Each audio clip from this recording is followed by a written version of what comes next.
you can dial 020-3519-0145, and in Germany 051-180-904044. Our email address is bothsides106 at live.com, and you can join us on Facebook, follow us on Twitter, or link us up on Skype. We look forward to receiving your instant messages on MSN or Yahoo, and your text messages on 365-3346. Remember, we have two ears and one mouth, so we can listen twice as much as we speak. So stay with us as we listen to both sides of the story. Both sides of the story. Both sides of the story. Both sides of the story. Both sides of the story.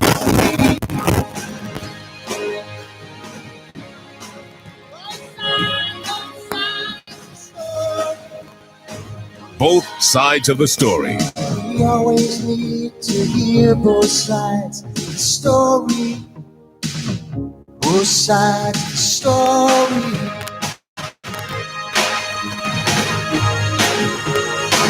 Oh, both sides of the story. Both sides of the story.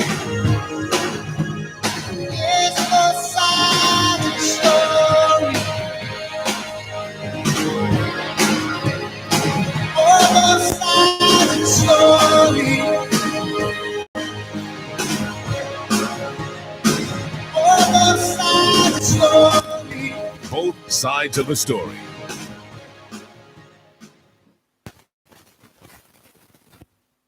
Knowledge is power. Class is in session. Power 106. Take heed of this small child of earth. He is great. He hath in him God most high. Children before their fleshly birth are lights alive in the blue sky. In our light, bitter world of wrong they come. God gives us them a while. His speech is in their stammering tongue, and his forgiveness in their smile. Their sweet light rests upon our eyes.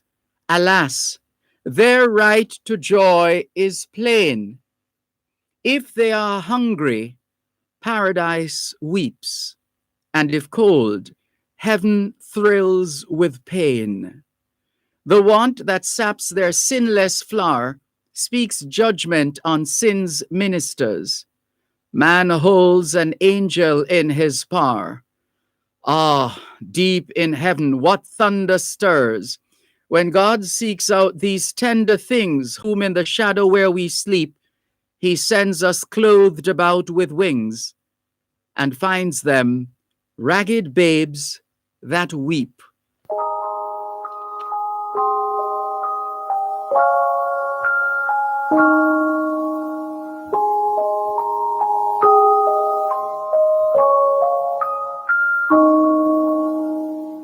Dear Mr. Jesus, I just had to write to you. Something really scared me when I saw it on the news. A story about a little girl beaten black and blue. Jesus, thought I'd take this right to you.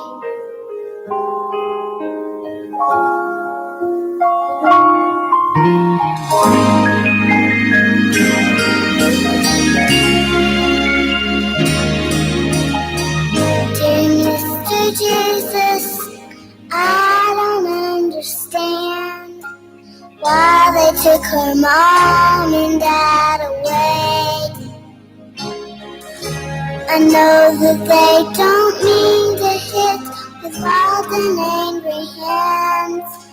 Tell them just how big they are, I pray. Please don't let them hurt your children.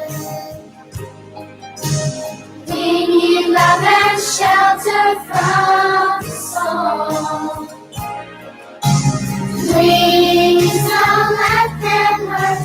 children.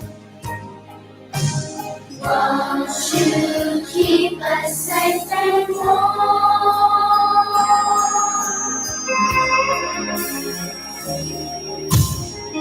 Dear Mr. Jesus, they say that she may die.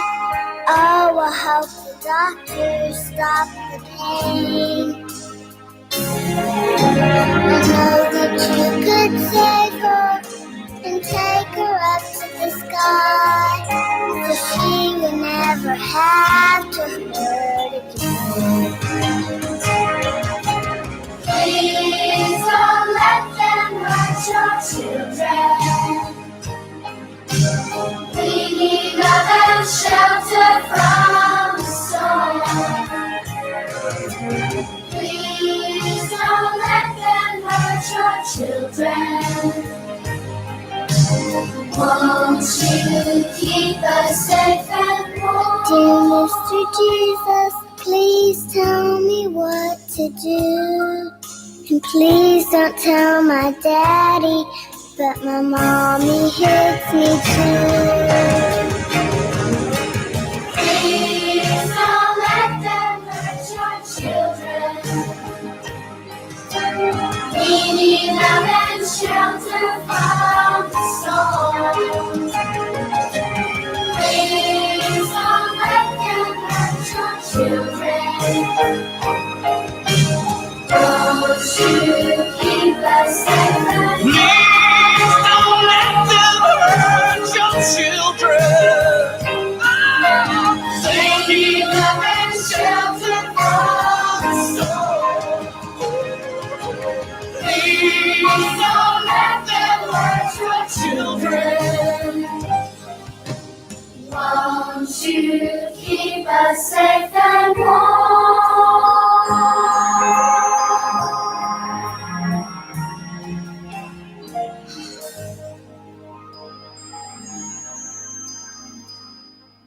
2021 to 2030 is the International Decade of Healthy Aging, the International Decade of Ecosystem Restoration, the International Decade of Ocean Science for Sustainable Development, and the Decade of Action for Road Safety.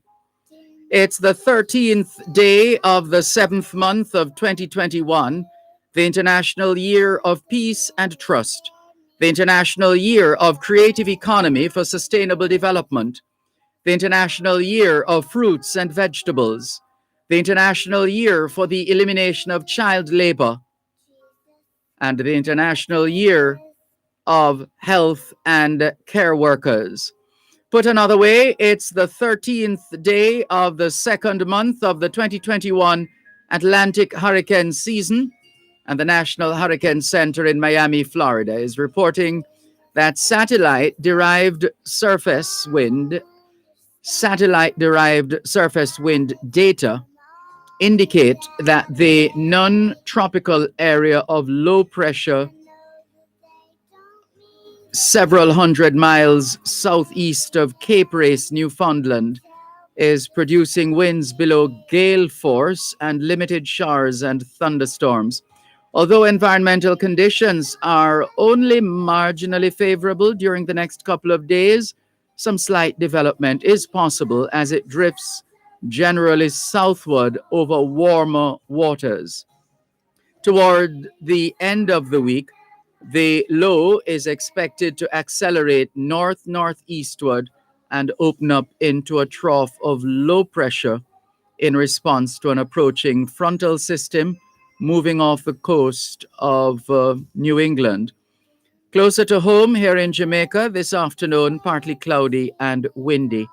The Festival of Souls is being celebrated in Japan, and the people of Montenegro are observing Statehood Day.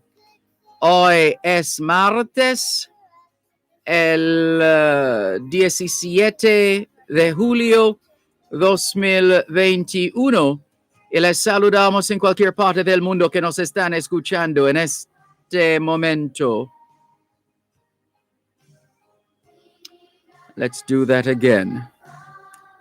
I somehow feel I gave you the wrong date there. Let's do that again. Hoy es martes el 13 de julio 2021 y les saludamos en cualquier parte del mundo que nos están escuchando en este momento. Estamos muy agradecidos por el don de la vida y el privilegio de servirles en otra edición de su programa Both Sides of the Story, ambos lados de la historia. Nunca vamos a tomar su audiencia por sentado porque sabemos que ustedes tienen otras opciones. Y esta es la razón por la cual jamás olvidamos darle las gracias por elegir Both Sides of the Story, ambos lados de la historia, de lunes a viernes desde las 2 hasta las 5 de la tarde, aquí en Power 106 FM. La misión continúa para educar, capacitar, iluminar y estimular el espíritu empresarial. Bienvenidos. Won't you keep us safe and warm? C'est mardi le 13 juillet 2021 et nous vous saluons tous qui nous écoutez où que vous soyez dans le monde. Nous sommes reconnaissants du don de la vie ainsi que du privilège d'être votre service pour une nouvelle édition de votre programme Both Sides of the Story, le pour et le contre. Nous ne considérons pas votre fidélité comme l'un de soi parce que nous savons que vous avez l'embarras du choix. C'est pourquoi nous n'oublions jamais de vous remercier de choisir d'écouter Both Sides of the Story, le pour et le contre, du lundi au vendredi de 2h à 5h de l'après-midi sur notre antenne Power 106 FM. Nous continuons notre mission d'éduquer, d'habiliter, d'éclairer et d'encourager l'esprit d'entreprise. Bienvenue.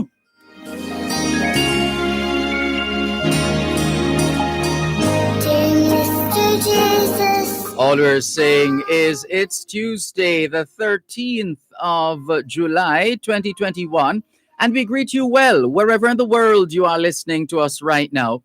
We remain eternally grateful for the gift of life and the privilege to serve you on yet another edition of your program, Both Sides of the Story.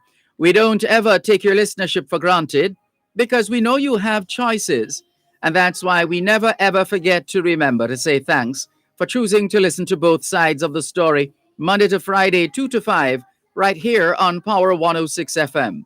The mission continues to educate, empower, enlighten, and encourage entrepreneurship. Welcome. won't you keep us safe and warm? You're listening to Power 106 FM. The time is now 2:15. Did you know that the National Irrigation Commission Limited is the sole authority for irrigation systems in Jamaica? The National Irrigation Commission Limited enables the improvement in agricultural productivity through the provision of efficient and affordable irrigation to farmers and other customers. Contact them 977-6624 or 977-6727 or visit their website www.nicjamaica.com to learn more. Irrigation, making the difference in agriculture. Who says an excellent medical education has to be expensive? The Caribbean School of Medical Sciences Jamaica offers quality medical training through our affordable pre-med and MD programs. Our aim is to develop a quality workforce of professionals. We offer excellent facilities, experienced lecturers, and hands-on learning. Plus, scholarships are now available. Secure the career of your dreams by applying today. Visit our office on 15 Braemar Avenue, Kingston 10, or send us an email at info@csmsj.edu.jm.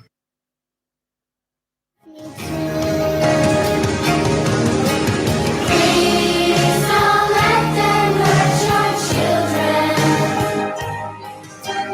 We need love and shelter from the storm.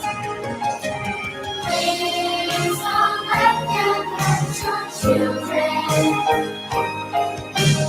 Won't you keep us safe and warm?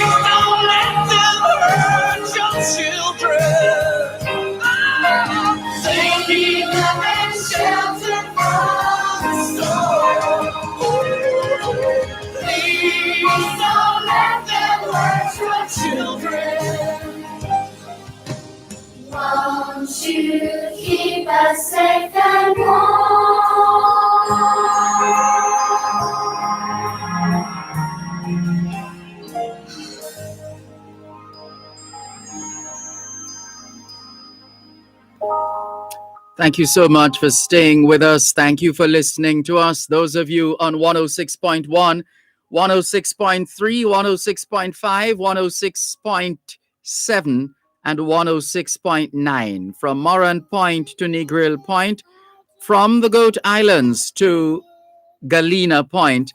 This is Power 106 FM, serving Jamaica and the diaspora.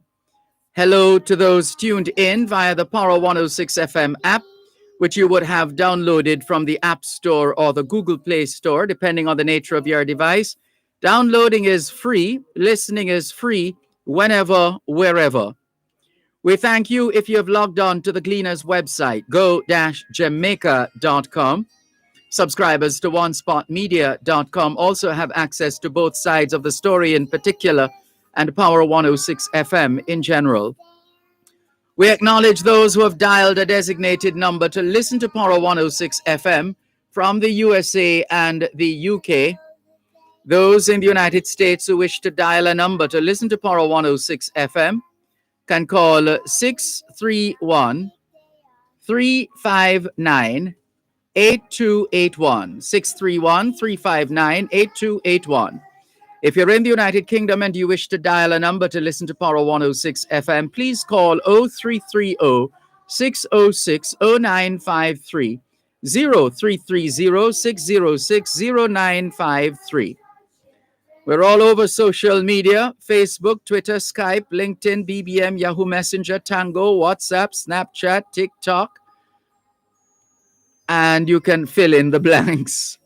We are streaming live video on the Dervan Malcolm Facebook page and affiliated pages. If you're not there yet, log on to Facebook. In the search box atop the page, type DERVAN MALCOLM, and you'll be able to not just hear, but see what's happening in the studios of Power 106 FM. If you don't have a Facebook account, no sweat. There's always YouTube. You don't need to have an account in order to watch the live stream of both sides of the story here on Power 106 FM. What's on your mind this afternoon? Still calling, and this has been for decades now, still calling for more and better care and protection of our children. We have Kids Connect this afternoon coming up at 3:30. We really would like to hear how the children are doing. From the children themselves, those who have permission to call us, you're welcome to call us or to message us. You don't have to tell us specifically where you are. You don't have to give your name.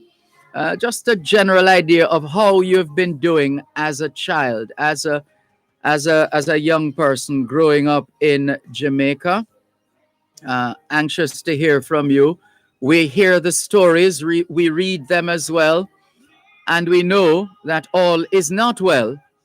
When we're not sexually abusing our children, we're verbally abusing them. When we're not verbally abusing them, we're physically harming them.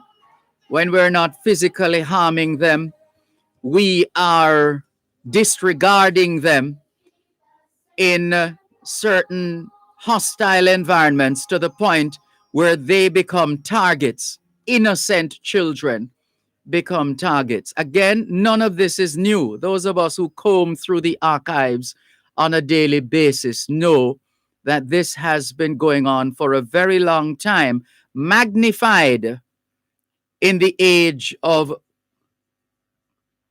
what is called social media. That's really it. But it has never stopped. And we continue to traumatize our children. And then we wonder why the society is so violent and why this is happening and that is happening. Why is our economy not growing? Because we have too many traumatized people in this country. It's the traumatized children who grow up to become traumatized adults who themselves engage in the inflicting of trauma on children. And the cycle continues. Because as we have repeated before on this program, hurt people hurt people. Hurt people hurt people. It needs to stop. It needs to stop. We know we have been saying this forever, and there have been demonstrations and legislation and children's advocate and this and that and all of that. But please, it needs to stop. And so, young people, we hopefully, if you're able to, if you have permission to call us, depending on your age, if you have permission to call us, we look forward to hearing from you during our Kids Connect section. In fact, if you can't join us in that segment, then whenever you're available, please call us. We just want to know how you're doing as children. How are you doing? How is it going? How is everything? We don't expect you to call anybody's name or to call your name or to say where you are precisely. Just a general conversation about your welfare. How are you doing? How are the children? That's the question. How are the children? And some of them are nervous now because the news today told us that in a matter of days, before the week is out, the PEP results will be out. Before this week is out, the PEP results will be out. And we know there's a little one who told me, and I have had to make arrangements to have a word with the mom, because she said her mother says she going to murder her if she don't get whatever results she need to get. Please, parents and guardians, don't do it. Please. The poor children have already gone through enough trauma.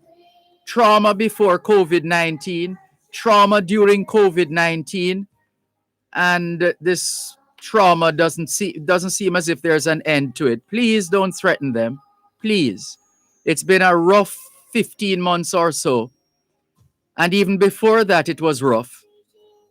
Even before that, please don't threaten the children. I beg you, please don't threaten them. They have done the best that they can under the circumstances. Let's help them. Let's support them. And let's encourage them. How about that? Yes, indeed. Let's clear some messages. And there are so many messages we didn't get to clear yesterday. So children, feel free to call us. We're hoping you will call us during the Kids Connect segment at 3:30 this afternoon. Again, assuming you have permission to call us. If you don't, then you could use the time. You have just about an hour and 5 minutes to get permission from mommy, daddy, auntie, granny, whoever is your caregiver or guardian at this time. Find out from them if you could call us during the Kids Connect segment of both sides of the story this afternoon, just to express yourself, how you've been coping. What is it that is making you happy? What is it that is making you sad? What are you thinking about? How do you feel? The question is, how are the children? And we want to hear from the children themselves. As I said, you don't have to necessarily call during Kids Connect. That's where we want you to call at 3:30. But if you are only able to call us now or any other time before or after the 3:30 segment, then we'll welcome your call, because we really want to hear from you, children. Whether you're 6 or 16 or 17 or 5, we have the children, as my late mother would say, them don't stay ground again, you know. They, in no time they're up and they're even sharper now than ever before, than we ever were. It would seem, although that comes with a lot of other things, but that's for another discussion. Hello to Shines for Life Law. Blessings at Uncle D, says Shines for Life Law. Tanisha Davis says, hello, Mr. Malcolm. Good afternoon. Hello to my mother, Jiva, and my Auntie Joy. Hope Mommy Jiva and Auntie Joy are listening. Neriga Smart Morgan 7 says, good afternoon, Sir Malcolm and listeners. Checking in from out of Ramble, St. Thomas. Welcome, Neriga Smart Morgan 7 from Ramble, St. Thomas. Rambling Rose. Do you know that song? Neriga Smart Stewart. Smart Morgan 7. Yeah, that's the first song that comes to mind when I hear ramble. And of course, there is such a word as ramble, and to ramble on. You just keep going, going, going. We hope we're not rambling. And let's see. Also, Neriga and Narvi Nichols. That's what Neriga is saying. Neriga and Narvi Nichols are in class. Also, just finished listening to some motivational speeches from Les Brown. That's good. Happy to hear that, Neriga Smart Morgan 7, that you are searching for inspiration and finding it from Les Brown, and ready to absorb so much from you now, says Neriga Smart Morgan 7. Continue to teach the nation, sir. God bless you. Blessings to you too, Neriga Smart Morgan 7. Quincy Brown in Grand Cayman is greeting us. Good afternoon, Quincy Brown and all the other friends of Jamaica, and indeed Jamaicans in Georgetown. Do you say Georgetown as well, Quincy Brown? That's what they say in Guyana. Georgetown. Georgetown. What do you say, Georgetown or Georgetown in Grand Cayman? Ras Charlie is in the Bahamas. Welcome, Ras Charlie. How are you? How are the other Jamaicans, your fellow Jamaicans, our fellow Jamaicans in the Bahamas doing? We hope all is well. And to the friends of Jamaica and our neighbors in the Bahamas, all the best.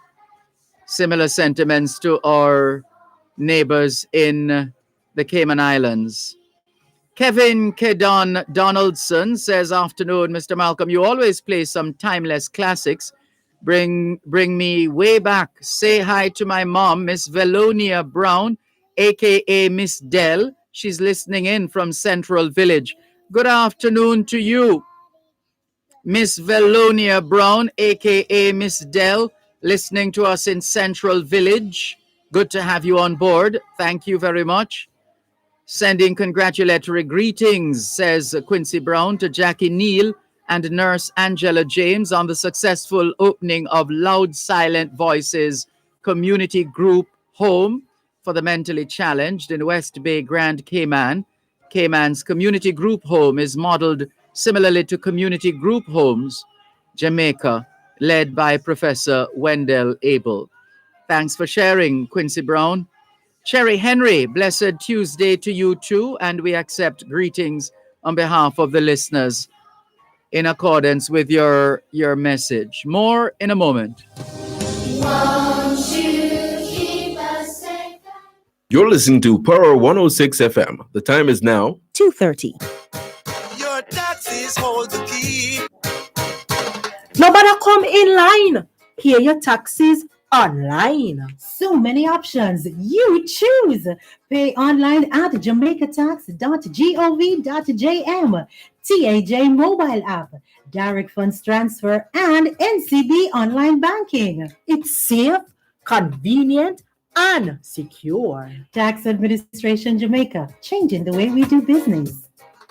Hey, you see, these days, it's good to get straight to the point. Quick and easy. That's why Western Union gives you another way to receive money straight to your bank account with Western Union's direct-to-bank money transfer. Visit a Western Union agent location and sign up now and tell your family and friends to send your next Western Union money transfer directly to your bank account in Jamaica. It's easy. Visit a Western Union location or call our call center at 876-926-2454. Sign up today to receive a money transfer directly to your bank account with ease with Western Union, moving money for better. I don't understand. Thanks a lot for staying with us here on your program, Both Sides of the Story. You've been listening. Well, we started this afternoon with The Poor Children by Victor Hugo. The Poor Children by Victor Hugo, and matched that with Dear Mr. Jesus.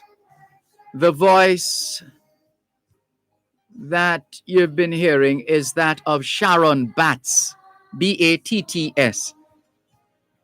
Sharon Batts, part of a group called Power Source.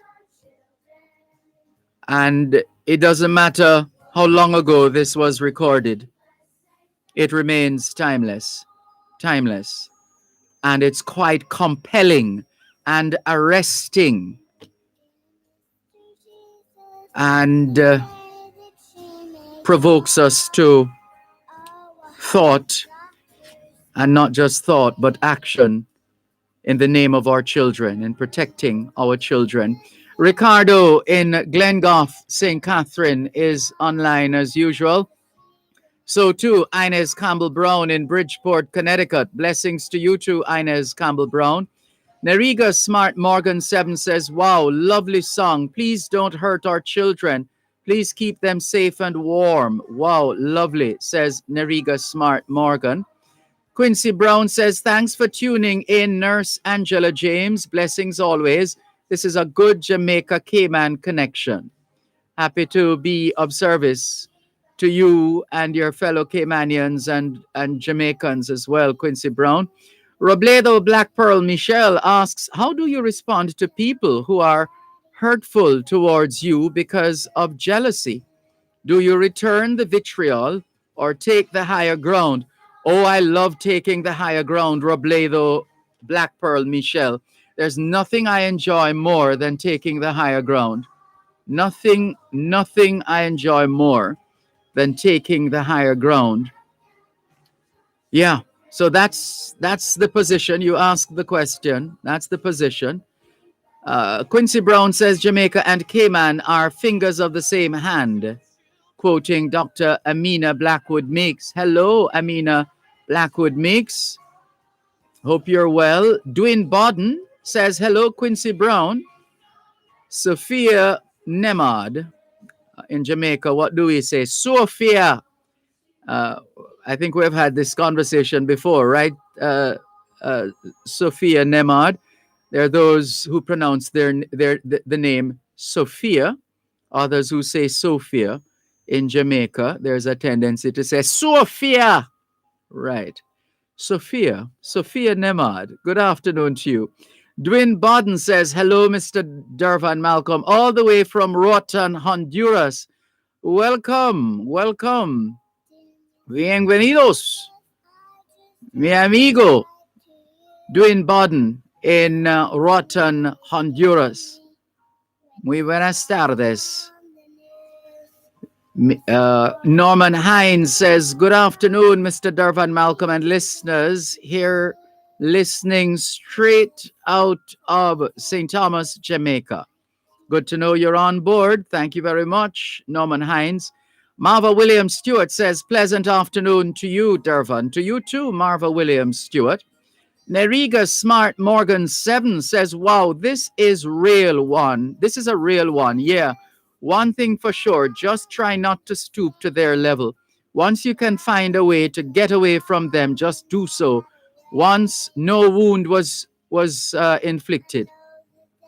So that's Neriga Smart Morgan replying to Robledo Black Pearl Michelle. And replying to Dwayne, Quincy Brown says, hello, Dwayne Bodden, television presenter from Roatan, Honduras. We're both tuned in to both sides of the story. Dwayne is in the Bay Islands and Quincy is in the Cayman Islands. Dwayne works on air at the Bay Islands Entertainment Television and is also a very talented musician, versatile. Quincy from Cayman is a radio broadcaster and theater actor. Thank you, Quincy Brown and Dwayne Bodden, for being a part of the experience. Dennis Lipman, blessings to you too. Nicola in Mandeville, Manchester. Good to have you on board. Quincy Brown says, turn it over to the great architect of the universe. Treat them with kindness. Karma comes around. Jealousy is more cruel than the grave, the mighty sparrow. So all kinds of advice being given to Robledo Black Pearl Michelle. Let's see. Steve in Toronto, Canada says, Dervan, my aunt in Pembroke Hall said that she was not hearing you on the radio. All right, Steve, we're sorry to hear that and apologies to your aunt in Pembroke Hall. We're going to send your message in the WhatsApp group, the transmission WhatsApp group here at Lyndhurst Road, so that they can be made aware if they can be made aware and notified. We are about to send your message, Steve in Toronto, Canada. We're about to send your message. Let's copy and paste. I think we did copy it already, so we just need to paste in the appropriate. Right, this is the one. Transmission TV radio. So we're pasting your message now, Steve in Toronto, Canada. And let's await the response from the Transmission TV radio group. And while they get back to us, let's say hello to Jennifer Stewart. She says, good afternoon, Sir Dervan. Blessing. Nicholas Williams says, good afternoon, Mr. Malcolm. I'm pretty much late. Hope I didn't miss anything. There's always something to be missed or something to miss. Well, you're fine. You're on. You're on. Thank you very much. Let's see now. Oh, there's a message here from a trusted source indicating that there's a cadet recruitment drive. The Jamaica Constabulary Force, we're told, is currently recruiting 16-year-old males of good character to be enrolled in a 2-year cadet program, which will start September 2021 at the National Police College of Jamaica. They're required to successfully pass an entrance test. Upon enrollment, they will be taught mathematics, English, Spanish, and Mandarin at O level. Did you hear that? Mathematics, English, so they have the fundamental subjects, mathematics and English. And then they're throwing in Spanish and Mandarin, which reminds me, the Institute of Jamaica, can I find it? The email. The Institute of Jamaica, through the Simon Bolivar Cultural Center, is hosting a virtual Spanish summer camp. It's a Spanish summer camp. And let's see. So you can find out what words and terms like hola mean. El tiempo, la familia, donde vives. El tiempo, and so on and so forth. And it will run, it starts today. Or it started this morning. It started this morning at 10 and went for 45 minutes. So it's from today to the 29th of July. Young people, take advantage of it. Practice your Spanish if you've already been exposed to the lockdown. Let's see. We are going to send it out so you can see the information that you need to log on. All right, so there it goes. We have posted it on the Dervan Malcolm Facebook page. That's the Institute of Jamaica's Simon Bolivar Cultural Center Spanish Summer Camp. And it started this morning at 10. I would imagine it's the same time every day. It's live on Facebook. It's also live on Zoom. So both on Zoom and Facebook, the Institute of Jamaica's Simon Bolivar Cultural Center Spanish Summer Camp. Take advantage of it, young people. Go and learn some Spanish. In fact, I'm sharing this information, as we said, sharing it. Let's do this photo. This is it. Sending it to those we think will have an interest as well. Let's go to this one as well. That's really what it is about. We can be more.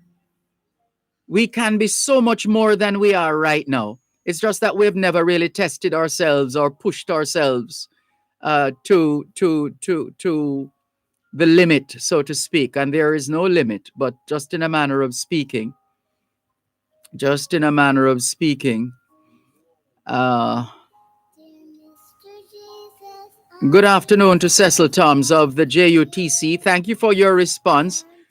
We had received a voice note from a listener, some concerns, but apparently the number that we were given is not correct.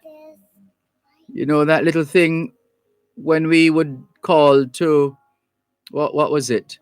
To get the time or something, there's a message, just one digit dialed wrong makes your call twice as long. And sometimes that's all it takes. One wrong digit. Well, that's all it takes. One wrong digit. Sorry about that, Cecil Toms. We'll double check. Sorry about that. We will do some double checking. And there's some information being shared with us here. Where is this coming from? Jamaican creative traditional food in Paris. Jamaican creative traditional food in Paris. Must be one of our regular listeners in Paris, France. We will follow up on that one. And we're going to now clear, apart from those messages popping up right now, we're going to clear the messages from yesterday. Sophia Nemad says, good afternoon. Very nervous waiting on the PEP results. Yeah, the parents, guardians, and teachers are more nervous than the students themselves. Sophia Nemad, don't worry about it. Don't worry about it. Jennifer in Kencott says, good afternoon. Good afternoon, Jennifer. Renard Raymond says, I'm not seeing the information regarding the Spanish summer camp. Not sure which site are you logged on to, Renard. We posted it on the Dervan Malcolm Facebook page. And if you're not seeing it, it means you're not on the Dervan Malcolm Facebook page. If you're not seeing it. But we'll post it on the other pages. Dear Mr. Jesus, please tell me what to do. You're listening to Power 106 FM. The time is now 2:45. Who says an excellent medical education has to be expensive? The Caribbean School of Medical Sciences Jamaica offers quality medical training through our affordable pre-med and MD programs. Our aim is to develop a quality workforce of professionals. We offer excellent facilities, experienced lecturers, and hands-on learning. Plus, scholarships are now available. Secure the career of your dreams by applying today. Visit our office on 15 Braemar Avenue, Kingston 10, or send us an email at info@csmsj.edu.jm. With all that's been happening for 2020, it may be easy to forget about the transatlantic hurricane season. But don't worry too much, because we've got you covered. Literally, with tarpaulins, umbrellas, and raincoats. We have candles, flashlights, lanterns, and batteries, cleaning and sanitization supplies, brooms, rakes, bins, multi-purpose containers, and buckets. We even have drinking water and non-perishable food items too. Let us help keep you and your family taken care of this hurricane season. Stay aware, stay safe, and get prepared. At Bashco, at 30 years, giving you more.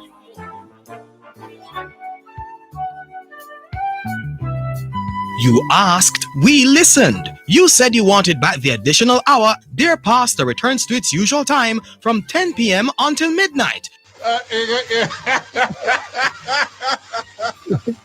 Oh boy, Your thoughts on topical issues, relationship matters, questions you want answered, pertinent advice. It all comes together on Dear Pastor with Reverend Dr. Aaron Dumas. Hello. Hello, Pastor. Yes. Can I ask you a question? Where you may ask me a question, I may or may not answer. He returns to keep your company from 10 p.m. until midnight, right here on Power 106 FM. Dear Mr. Jesus, they say that she may die. Oh, I hope the doctors stop the pain. I know that you could save her and take her up to the sky, so she would never have to hurt again. Barbara is confirming that the message we received on WhatsApp, Jamaican Creative, is from Donna's Kitchen in Paris, France. C'est très bien. Hein? Merci beaucoup, Barbara. Yes, indeed. Thank you for that confirmation, Barbara Campbell. So this is from Donna's Kitchen in Paris. We'll follow up. Oh, I'm seeing it now. They are. All right. We will follow up. Thank you very much, Barbara Campbell. Marvin Ward says, good afternoon, listening out of Phoenix, Arizona. Welcome, Marvin Ward, out of Phoenix, Arizona. All the very best to you. Take care. And yesterday was another good day for sports, especially those who are connected to us, whether by Jamaica or the West Indies. Because remember, we were talking about the matches coming up yesterday, and the one that was on yesterday, the West Indies women, they won their match. West Indies women won their 50-over match, their one-day match against Pakistan women. And then after that, we had the Reggae Boys scoring early and doubling as well, doubling the score, beating Suriname 2-0.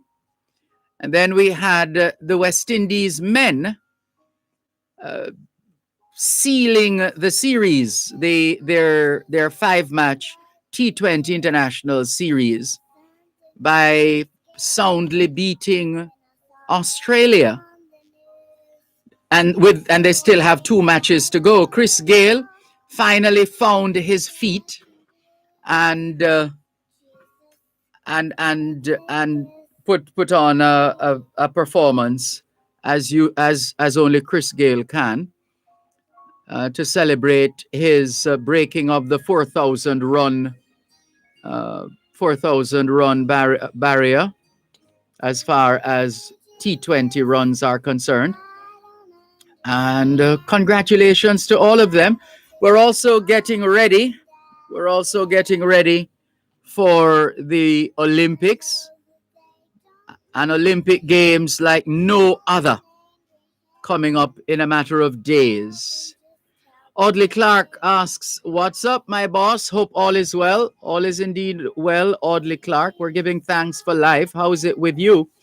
Jacqueline Simmons says, good afternoon. Blessings to you too, Jacqueline Simmons. And thank you very much for making it both sides of the story here on Power 106 FM, still streaming live on the Cleaners website, go-jamaica.com. Now, we are aware that we have not been as efficient as we could be in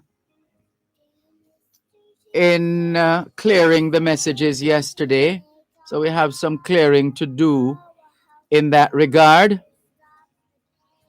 There is an online meeting, webinar, that is taking place, organized by the Consulate General of Jamaica in Miami, Florida, in collaboration with the Jackson Health System. The subject, vaccine hesitancy. Why, how, what, who? Vaccine hesitancy. Why, how, what, who? The moderator will be the chairman of the Jamaica Diaspora Task Force Action Network, Mr. Leo Gilling. It takes place tomorrow evening at 7:30.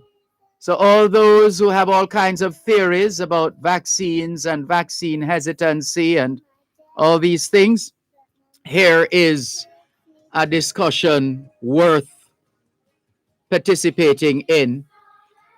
The contributors, Dr. Carol Biggs, Senior Vice President and Chief Nursing Executive at Jackson Health System, Stephen Symes, Dr. Stephen Symes, Infectious Disease Specialist, Dr. Laurel Tate Robinson, School Psychologist, Dr. Horace Ellis, psychiatric and mental health nurse practitioner, and Dr. J. Blake, registered clinical practice pharmacist at Jackson Health System. Come with your questions, testimonials, and concerns, the flyer tells us. Learn about the vaccines, locations for vaccination, how you can help to stop the spread of the COVID-19 virus and the new strains, providing you with information. A team from Jackson Health System in collaboration with the community, hosted by Jamaicans.com, streaming live on youtube.com/JDTanTV, facebook.com/OneLoveJamaica/live_videos, and mightyenforcers.com/Leo Gilling. Technical support being provided by the Jamaican Diaspora Health Task Force and the UWI Guild of Graduates Florida chapter. That's a lot to look forward to. Make a note of it. Put it in your calendars. Tomorrow evening at 7:30. It's will be all about vaccine hesitancy. That's the topic of this session taking place tomorrow, hosted by the Consulate General of Jamaica in Miami, Florida, which is led by Oliver Mayer, and the moderator will be Leo Gilling. You'll hear more, no doubt, perhaps tomorrow. Junior Jabari says, I'm happy. Good afternoon to you, Junior Jabari. Good to know that you're happy. It's a sports-filled summer. Now we know the source of your happiness, Junior Jabari. Indeed, it is a sports-filled summer, and we understand. All right, let's start clearing those messages from yesterday before we get to your feedback for today, although we're sure some of those have come in already. Good afternoon to Sandra Gibson, who is promoting the People Profile Awards taking place September. Looks like September 21, the 5th of September, 2021. But let's clear the other messages. Another message, the 129th Earth Day celebration of His Imperial Majesty Haile Selassie I. Imperial banquet settings, Friday the 23rd of July, 2021. 12 noon reasoning. Where is this going to be? Let's see. Or is it going to be virtual?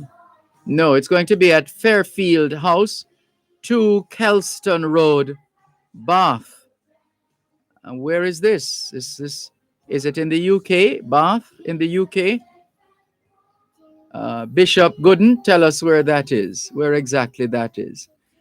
Ruel Ruler Brown shares with us a story from the Palace Archives. Kingston's Jarrett Lane residents hail former community members.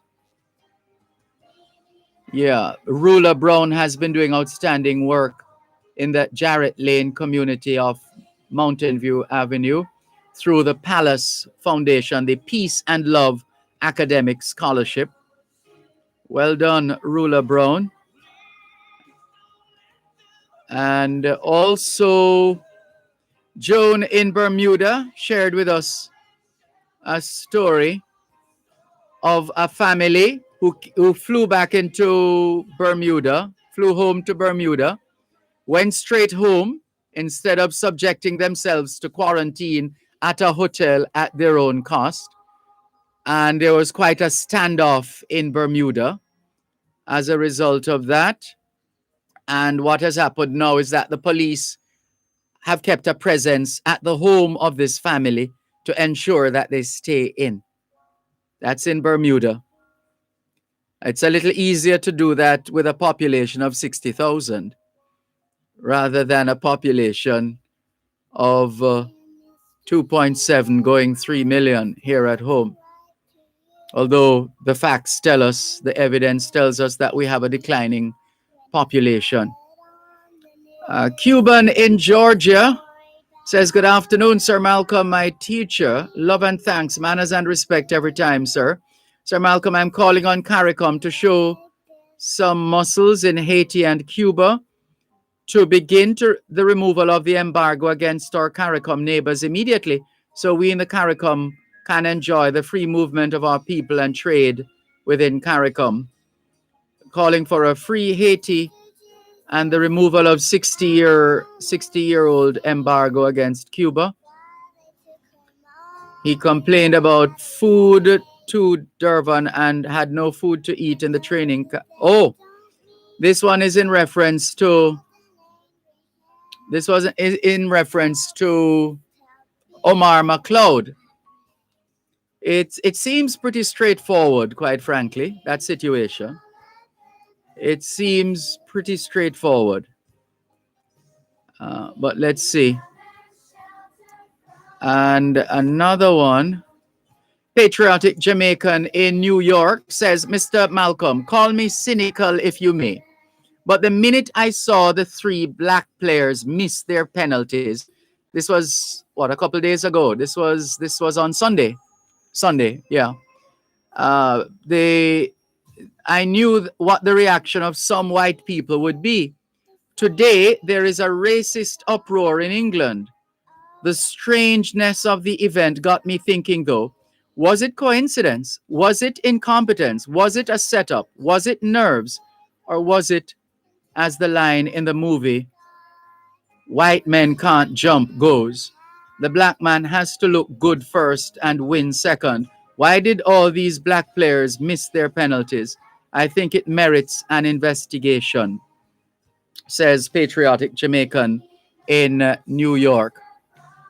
So many more messages to clear. Let's go to the break and come back with more right here on your program, Both Sides of the Story.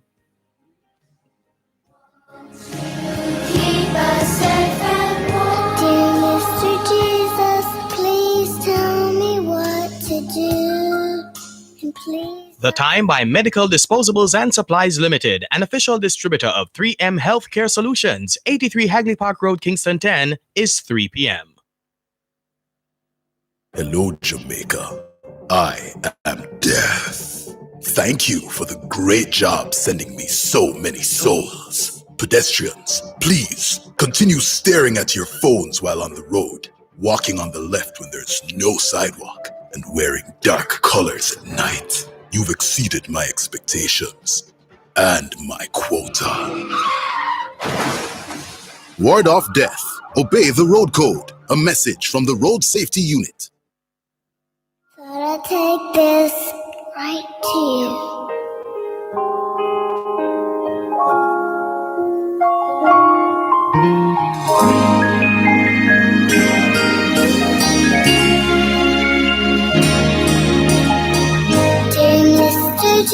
Thanks a lot for staying with us here on your program, Both Sides of the Story, Power 106 FM, still streaming live on the Gleaners website, go-jamaica.com, live on your smart devices all over the world. There was a rejoinder from Patriotic Jamaican in New York. He says, Mr. Malcolm, instead of complaining about Gandhi, in reference to yesterday's discussion led by Carol in Calgary, Alberta, Canada, Patriotic Jamaican in New York says, Mr. Malcolm, instead of complaining about Gandhi and the way he looked at black people, maybe we should do the things that would prove him wrong. Just look at the way we live. Look at the way we badmine and hate one another. Look at the murder rate in the black communities around the world, whether it's in Jamaica, America, or even Africa itself. The way to prove someone wrong is to argue about his wrongness. No, the way to prove someone wrong is not to argue about his wrongness, but to do what he does not expect of you. To do what? Thank you very much, Patriotic Jamaican in New York. GMAC says, good afternoon, Mr. Malcolm. I hope you had a great weekend. The caller who spoke about Spanish Town, so right. Spanish Town and many communities within close proximity are so dilapidated, filthy, and not fit for living nor doing business. I grew up in Spanish Town and had a chance to see aspects of its ancient glory. Politics has caused Spanish Town to be what it is today because of neglect. I really love your idea of resuscitating of the old capital so it becomes a tourist site. The challenge we have is that our leaders lack vision. Thank you, GMAC, for your message on WhatsApp. H. Morgan in Birmingham says, Dervan, you hit the nail on its head. They should not allow those guys to take the penalty because they did not get the chance to warm up. They came on too late. But the abuse they received on social media is despicable. This shows that there are still lots of racists, or there's still a lot of racism in England and elsewhere. And the sad thing is that it's crept itself it's crept itself into our schools. So sad. The reason it's called a mortarboard is its resemblance to the board that the mason uses to put their mortar on when constructing a building. That makes sense, H. Morgan. Thank you very much. Tony Kelly has shared, he has a petition, ban racists for life from all football matches in England. So that's Tony Kelly's petition, and he's seeking help for his petition. Afternoon, Big M. The fault is the coach, not the players, in reference to the penalties on Sunday in that England versus Italy final of the Europa. Not sure, but England have about 10 to 15 years not winning games in football.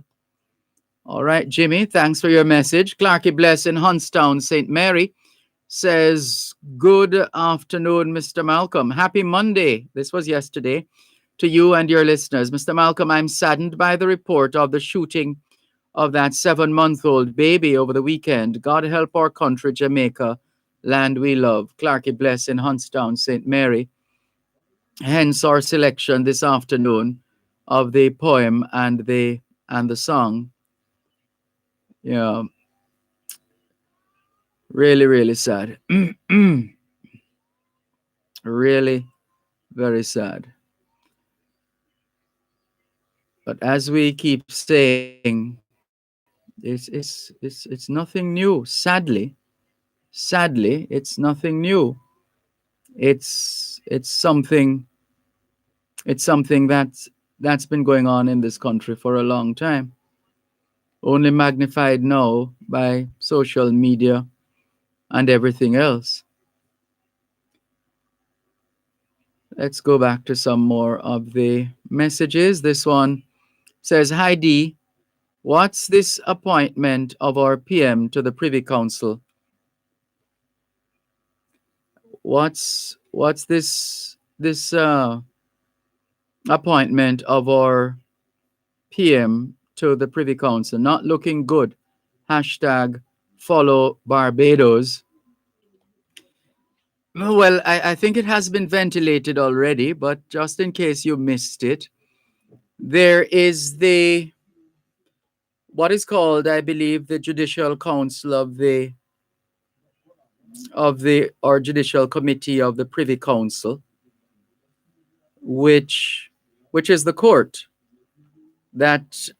which is to this day still our final court of appeal in Jamaica. And so that's the Privy Council, the court. Then there is a group of advisors to the Queen, mainly ceremonial, more ceremonial than anything else.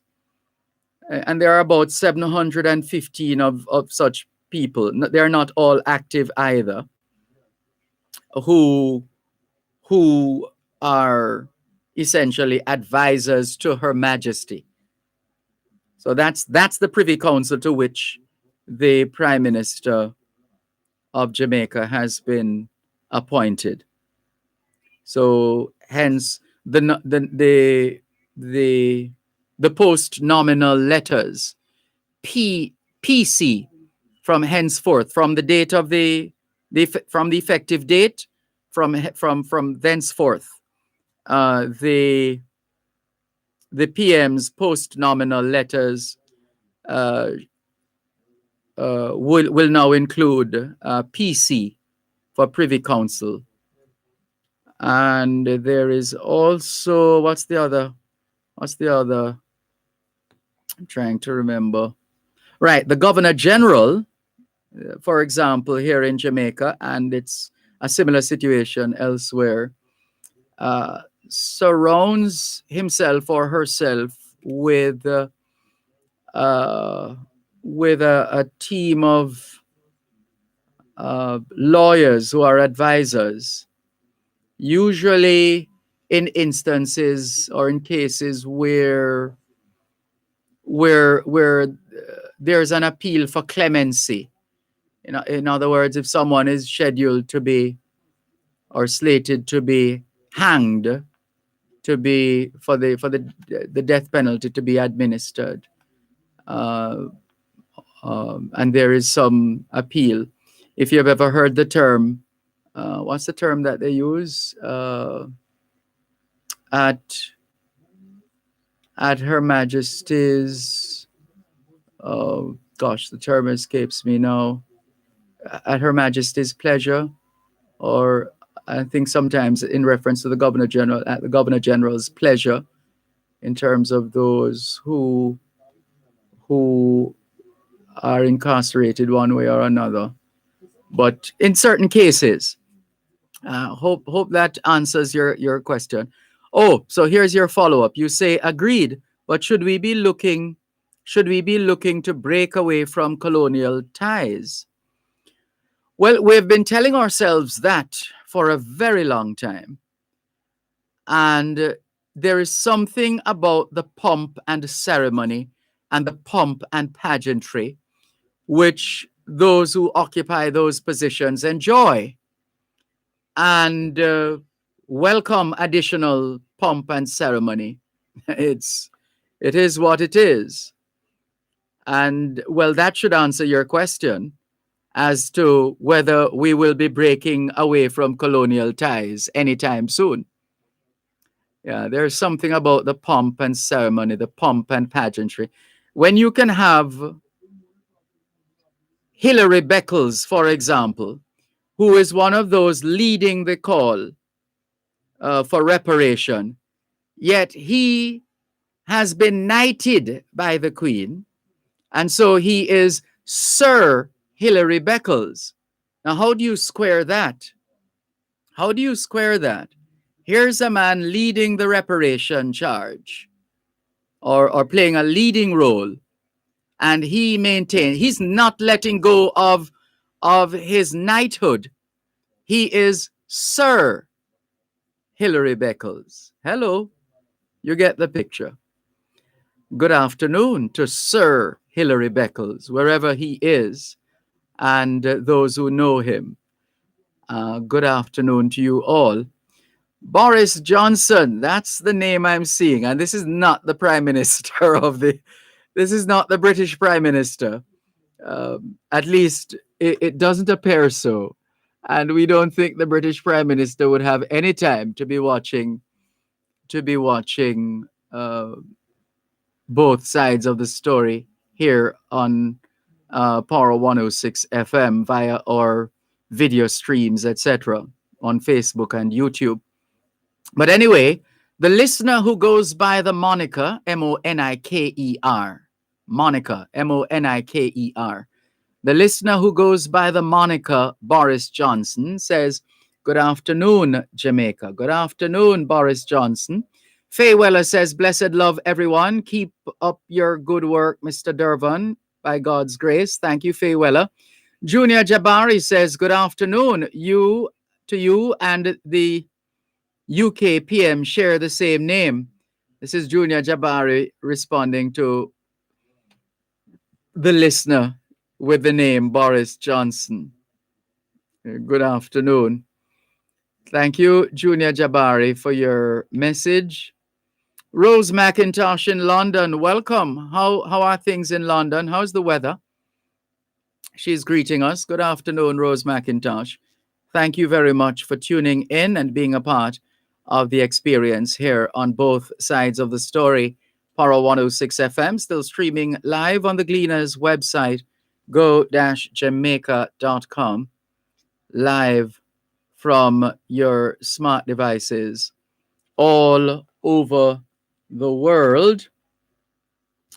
Let's see. Today is a significant day in history. Like every day is a significant day in history. But there's a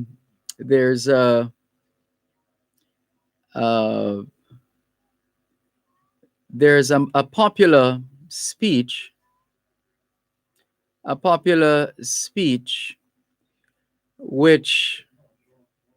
which was made in let's go to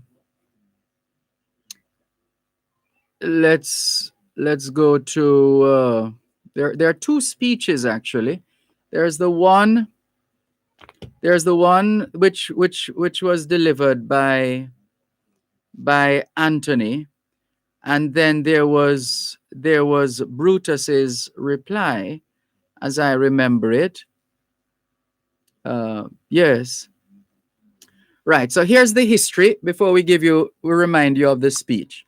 The history is, on this day in 100 BC, the Roman general and statesman Gaius Julius Caesar was born. Gaius Julius Caesar was born on this day in 100 BC. This is the same Julius Caesar immortalized in the Shakespeare play of the same name. He played a critical role in the gradual, extensive reforms of Roman society and government.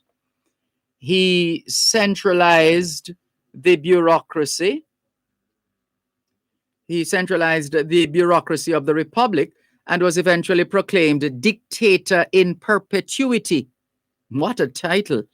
Let's take the break and come back in just a moment. Please don't tell my daddy, but my mommy hits me too. You're listening to Power 106 FM. The time is now 3:15. Welcome to the new dimension in eye care, the Optical Zone, offering exceptionally comfortable eyewear. We fill prescriptions and do eye examinations.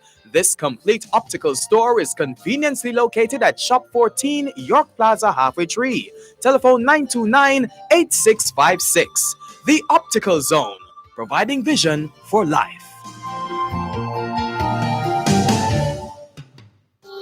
Black and blue, Jesus, thought I'd take this right to you.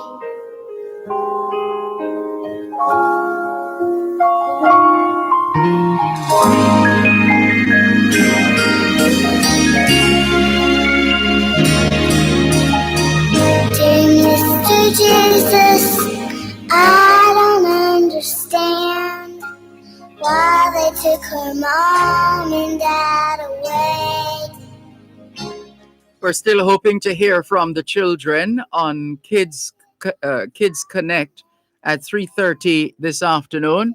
How are the children? How are you? Children, you know that expression, right? Yes, teacher. Enjoy your holiday. Yes, no, teacher. Something like that. Yeah. Children, good afternoon to you. Would love to hear from you coming up at 3:30 on Kids Connect. The numbers are 876-922-4112, 876-922-4113, 876-922-4114, and 876-922-4115. The text line is the same as the WhatsApp number, 876-365-3346. So you can send us a WhatsApp message, a text message, a voice note, and you can also call us via WhatsApp and the regular call-in lines that we gave you. If you're allowed to call, if you need permission, seek the permission of your parents or guardians before making the call. If you're of the age that you can make the call, we don't want to necessarily know your name outside, maybe a first name, just for ease of reference. And we don't want to know your address where you live. We don't want to know that. If you want to speak generally, you can say you're calling from Kingston or you're calling from Clarendon or wherever. And we just want to know, how are you doing? That's it. As Charles Hyatt used to ask on his Sunday evening programs on Power 106 years ago, how are you and where are you? How are you and where are you? Those are the two questions to the children. And we know news got out today that the PEP results should be ready before the end of this week. Today is Tuesday, and that the PEP results will be ready before the end of this week. And we know some children are nervous, and some parents and guardians are even more nervous than the children. Please take it easy with them, please. Please. All right. Let's go back to the story we were sharing with respect to the Roman general and statesman Gaius Julius Caesar, who was born on this day in 100 BC. And we had said that he centralized the bureaucracy of the republic and was eventually proclaimed dictator in perpetuity. A group of senators led by Marcus Julius Brutus assassinated the dictator on the Ides of March, the 15th of March in 44 BC, hoping to restore the constitutional government of the republic. And we'll perhaps remind you of those speeches in a while. But let's go to the phone lines. 876-922-4112, 876-922-4113, 876-922-4114, and 876-922-4115. Hello, good afternoon. Thanks for calling. Hello, are you there? That person got tired of holding, or maybe it's a youngster who shied away from joining us. Further to our call for the children to call us and talk with us. Well, please call again. Please call again. No problem. Right. So here are the two speeches. There was one delivered by Mark Antony, and the other the reply by Brutus.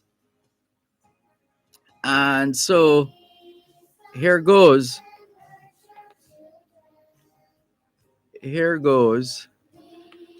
And Mark Antony says, "Friends, Romans, countrymen, lend me your ears. I come to bury Caesar, not to praise him. The evil that men do lives after them.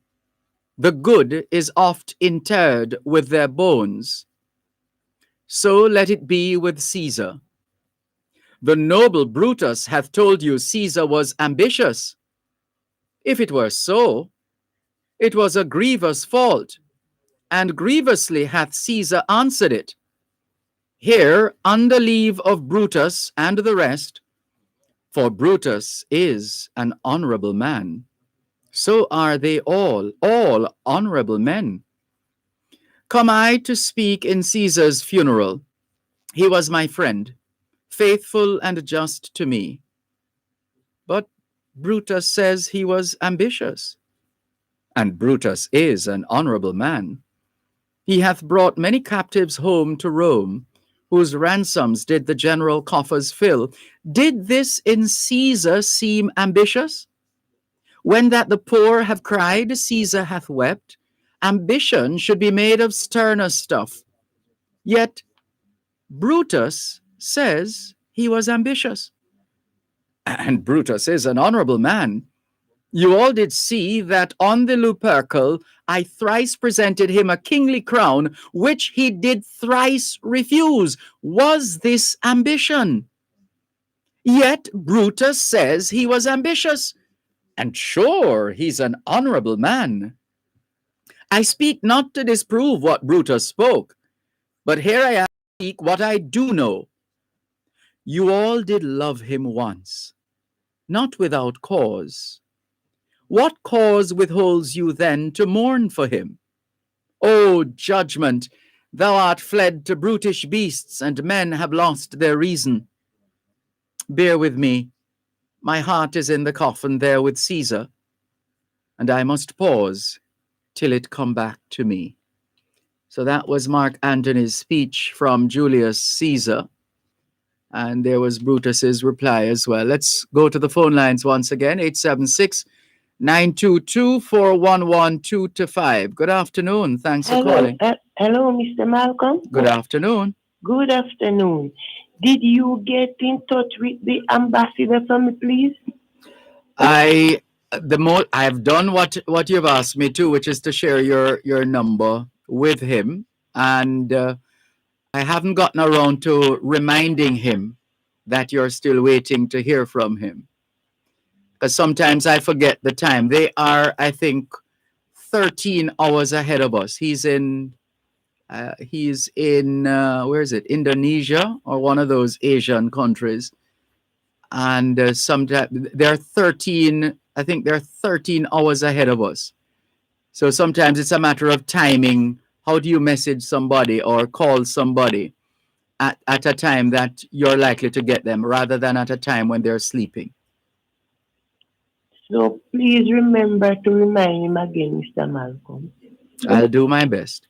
And an elderly person is asking me to ask, what about if when they go for the last AstraZeneca injection, the $10,000 that they said the government said they would get if what they must bring to set down? They do the first one and them going for the second one.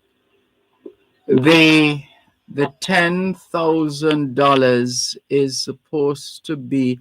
I don't get the impression that's been happening. I don't get the impression that people have been getting the 10,000. I don't think that has started yet, if it is going to start. What you could do, just as how you called us, you could call one, I think it's 888-1-LOVE. 888-1-LOVE, and they should be able to tell you. That's 888-6. Wait, Mr. Malcolm, I can get with the pin. 88. So 888-888. Yes, sir. And I'll give you the numbers, but to remember it, I have to say 1-LOVE. So that would be 663. You got that? Yes, sir. And then 5, 6, 8, 3. Okay, sir. Right. So that's the Ministry of Health's call center. So they have people ready. That's their job, to take calls from members of the public. They are likely to be in a better position to tell you what you would need to do, or to tell your colleague, your friend, the senior citizen who is asking, what he or she will need to do in order to position herself or himself for the $10,000. Mr. Malcolm, don't you have a Ministry of Health right out Crossroads? Crossroads? Yes, sir. Below where they do food and glass permit. Yeah, that's not they would. I think that's public health as well, correct? So if you're able to pass by there or to call them, you could ask them as well. Maybe they'll know, because they're into public health. Okay, Mr. Malcolm. And I did ask you to do something for me. I never hear you do it, but I can't talk it on the ear. I don't know. I did actually. I did. Okay. Maybe you didn't hear it, but I won't say what it is now, so people don't make the connection. So I'll do it again. Okay, sir. All right. All right. Thank you, Mr. Malcolm. Thank He's very manageable. Oh, you're very kind. Your Thank wife must love you. Now you're making me blush. All right. Thank you very much for the call. Take care. This is your program, Both Sides of the Story, Poro 106 FM. Still streaming live on the Gleaners website, go-jamaica.com. Live on your smart devices all over the world. Yeah, so that was Anthony's speech, and or you could call it his eulogy. And then Brutus supposedly responds by saying, "Be patient till the last. Romans, countrymen, and lovers, hear me for my cause, and be silent, that you may hear. Believe me for mine honor, and have respect to mine honor, that you may believe. Censure me in your wisdom, and awake your senses, that you may the better judge. If there be any in this assembly, any dear friend of Caesar's, to him I say that Brutus's love to Caesar was no less than his. If then that friend demand why Brutus rose against Caesar, this is my answer. Not that I loved Caesar less, but that I loved Rome more." This is one of Wilmot Perkins, the late Wilmot Perkins' favorite lines, actually. Not, in other words, his criticisms of Jamaica and those in leadership positions, etc., etc. He would always reference this line. Not that he loved whoever the person was less, or the country. No, not that he loved whoever the person was, but that he loved Jamaica more. And that's the point that Brutus is making here. He says, not that I loved Caesar less, but I loved Jamaica, I loved Rome more. So it's about putting country above self. That's the essence of it, putting country above self. So not that I loved, Brutus says, not that I loved Caesar less, but that I loved Rome more. In other words, I'm making this decision in the interest of Jamaica, land we love, not in the interest of any one individual, whoever the guy is, as Bob Marley would say. So not that I loved Caesar less, but that I loved Rome more. Had you rather Caesar were living and die all slaves, than that Caesar were dead to live all free men? As Caesar loved me, I weep for him. As he was fortunate, I rejoice at it. As he was valiant, I honor him. But as he was ambitious, I slew him. There is tears for his love, joy for his fortune, honor for his valor, and death for his ambition.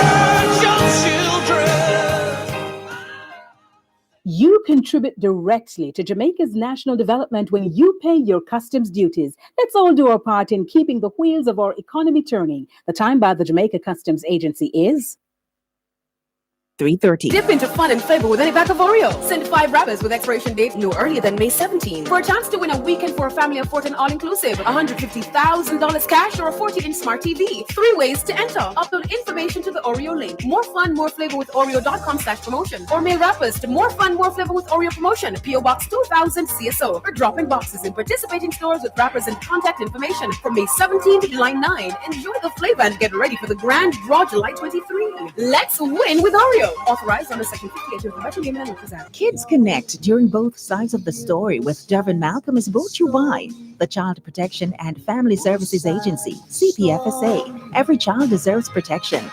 Biomed Pharmacy, service with a difference. Optical Zone, providing vision for life. And Community Meds Pharmacy, Lot 5 Congreve Park, Culture Main Road. Take this right to you. On this special edition of Kids Connect here on both sides of the story, Power 106 FM, we want to hear from the children. We have left the time, made the time available to you, children. We want to hear from you. We want to hear how you're feeling, how you're doing. What is it that makes you sad? What is it that makes you happy? How do you feel about school? What are your expectations? Because with the PEP results coming out before the end of this week, etc. Whatever is on your mind, children, we want to give you the opportunity. I know we promo this feature as giving children an opportunity to call in and speak, but it's usually not that easy, and we don't necessarily want to set it up. And we have done interviews with children on this program that we have arranged, but we're encouraging those listening to us now, if you have permission to pick up the phone and call us and share. If you don't need permission, maybe you're, I don't know, 15, 16, 17, and you don't need permission to call. We just want to hear from you. We want to hear how the children are doing at this time. Hello, good afternoon. Thanks for calling. Hello, good afternoon. Good afternoon. What's your first name? My name is Eliezer. Oh, it's Ellie. How are you, Ellie? I'm okay. How are you? I am fine, thanks. Now, you have to help me here because I'm trying to remember where you are in school right now. Is it fourth form or fifth form? Remind me. No, I am in fifth form. Oh my God. You see what I mean? I'm halfway through my exams. I am so out of it. My goodness, time That's flies. okay. So you're in, is that lower sixth or upper sixth? Oh no, I'm in fifth form. I'm not in sixth form. Oh, all right. So, I'm goodness. halfway through C6. Halfway. How are the exams? They have been manageable because I have been prepared. The only one that was horrible in my opinion was the math paper 2. What happened? So that was the only paper that I didn't get to finish, and I was devastated afterwards because Oh no. I looked at the paper, like I read everything, and I had the capacity and I was prepared to do everything, but the time was not, like, it wasn't conducive to finishing it properly. Yes. So that happened, and because I had seen all the questions, I knew that I could have done it. I was devastated when I didn't get to. So, are you able to say what percentage of that particular exam you were able to complete? Yes, I think so. I mean, I can estimate. I think I did more than 60% of the questions, but it was still bad because I was sad afterwards. And then my vice principal came to me all excited, and she was like, "How was the paper?" I just kind of broke down. You would have, and those grades, the SBA, the school-based assessment, would have been worth 40%, right? Is yes, it? and then there's the paper 2. So I did paper 1, the multiple choice. So I'll be fine. Good. That's good to. What about the other subjects? Oh, they've been good. I'm really like satisfied, but with some of them I was disappointed that a lot of the content was like, not say omitted, but just not focused on. We learned a lot in, say, geography and biology, for example, and there is no way that the topics that didn't come on paper 2 are all going to be included in the multiple choice. It was kind of a waste of the year, considering that we. Oh, you mean a lot of what you studied and you practiced was not there, like. Oh. It's practical, so it's more explaining. So Mhm. it's unlikely that it will be put in paper 1 Yes. to the extent that we had been prepared for it, if that makes sense. Yeah, no, we get it. Mm-hmm. Yes, it was it was like it was too easy. Not saying that I got everything right, but I was able to answer everything and was simultaneously disappointed. You know, Yeah, I can just imagine. and with math as well. That happened with math. Like, they put too many. They didn't weigh the questions properly. Everything was just 1 or 2 marks.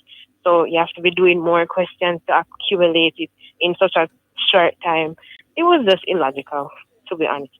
Oh dear. Yeah. And in terms of the general COVID-19 protocols for these exams, what was that like? Oh, it was good. It was they were observed. I think there was a rule where more than 10 students weren't allowed to be seated in the same rooms, and the desks were labeled with the ending of the candidate numbers. So we were sufficiently spaced. It was good. Right. How many more exams do you have to go? Well, if I count them separately, then it would be about 8 or 10. But if you're talking about subjects, it would be like probably 5 because some of the paper 2s and 1s are on separate days. Oh, it sounds like a lot more than previous.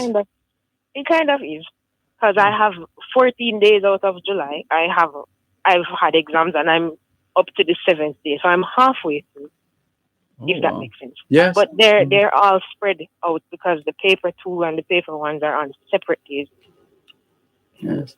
And based on what you have seen in terms of the exams, mind you, exam scenario totally different from an everyday school situation.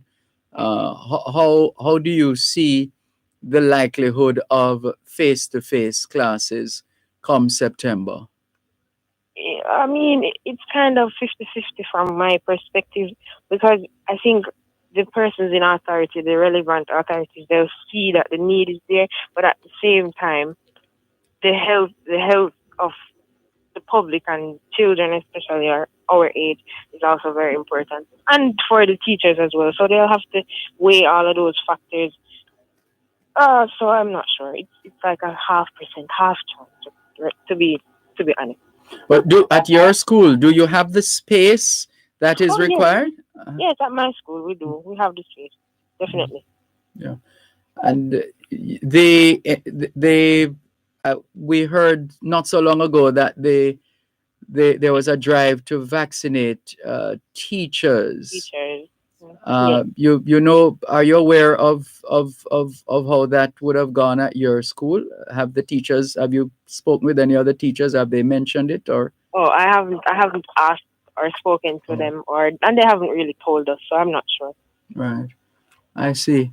So the next step now is you have a few more exams. So these will take you until what date?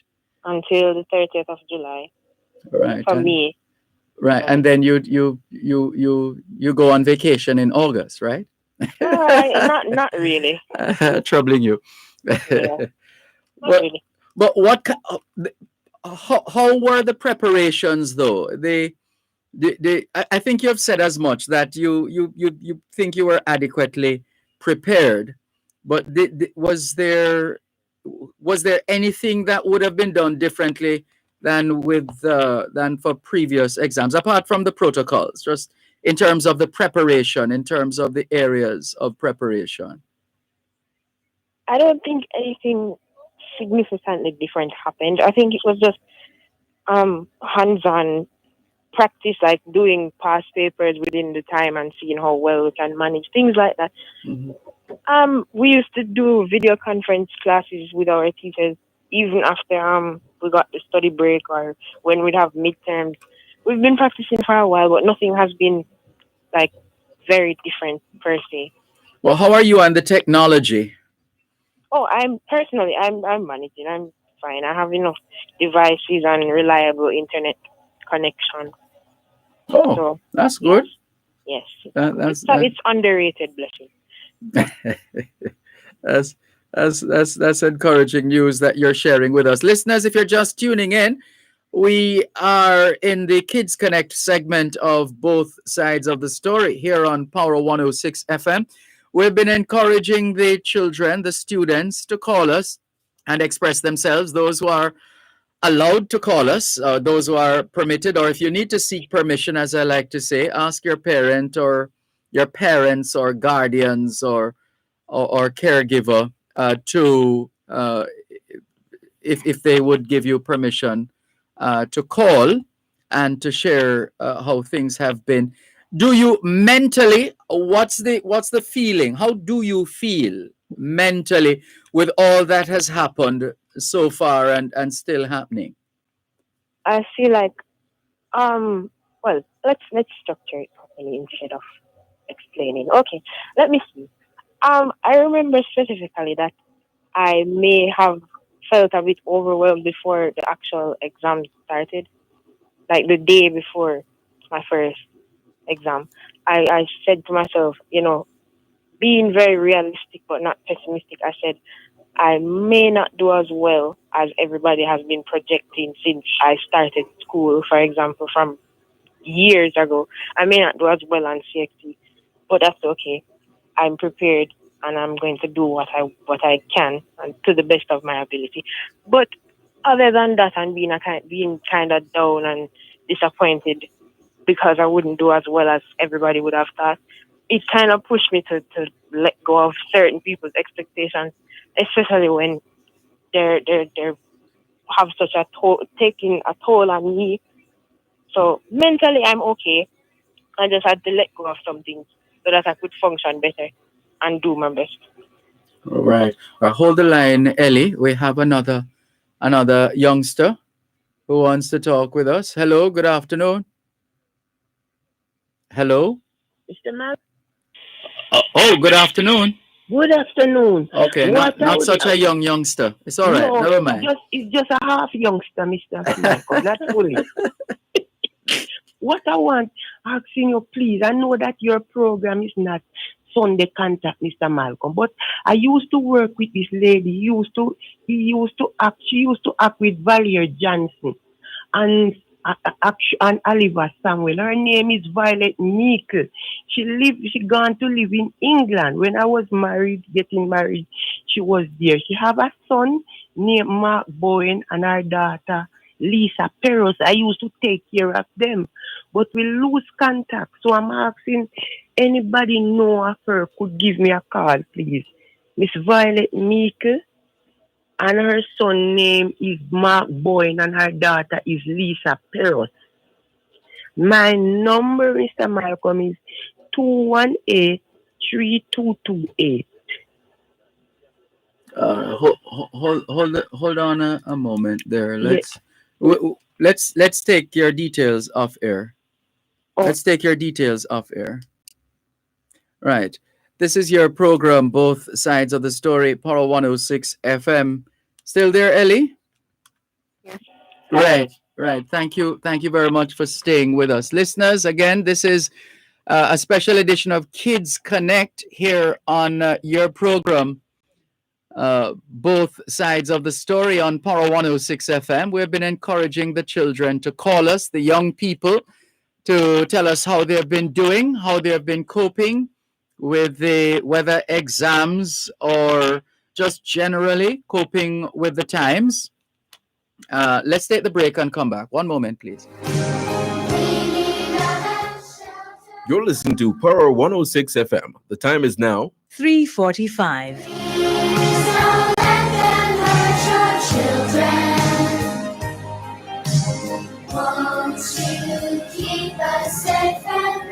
Dear Mr. Jesus, please tell me what to do.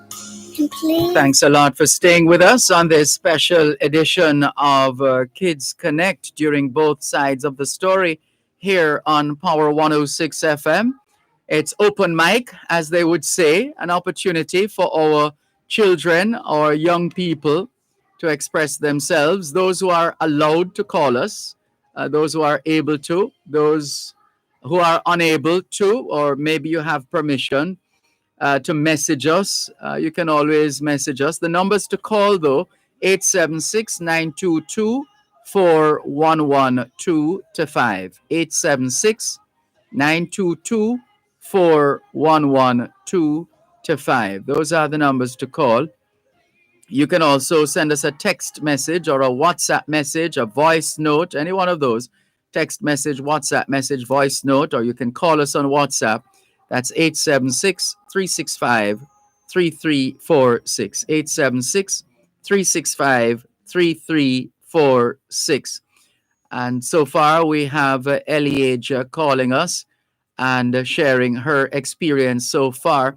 What about your friends, your colleagues, whether besties or not? Just generally, what kind of emotions, what kind of subjects have you all been discussing as young people before exams or after exams, apart from the exams themselves? Or if it's connected to the exams, then so be it.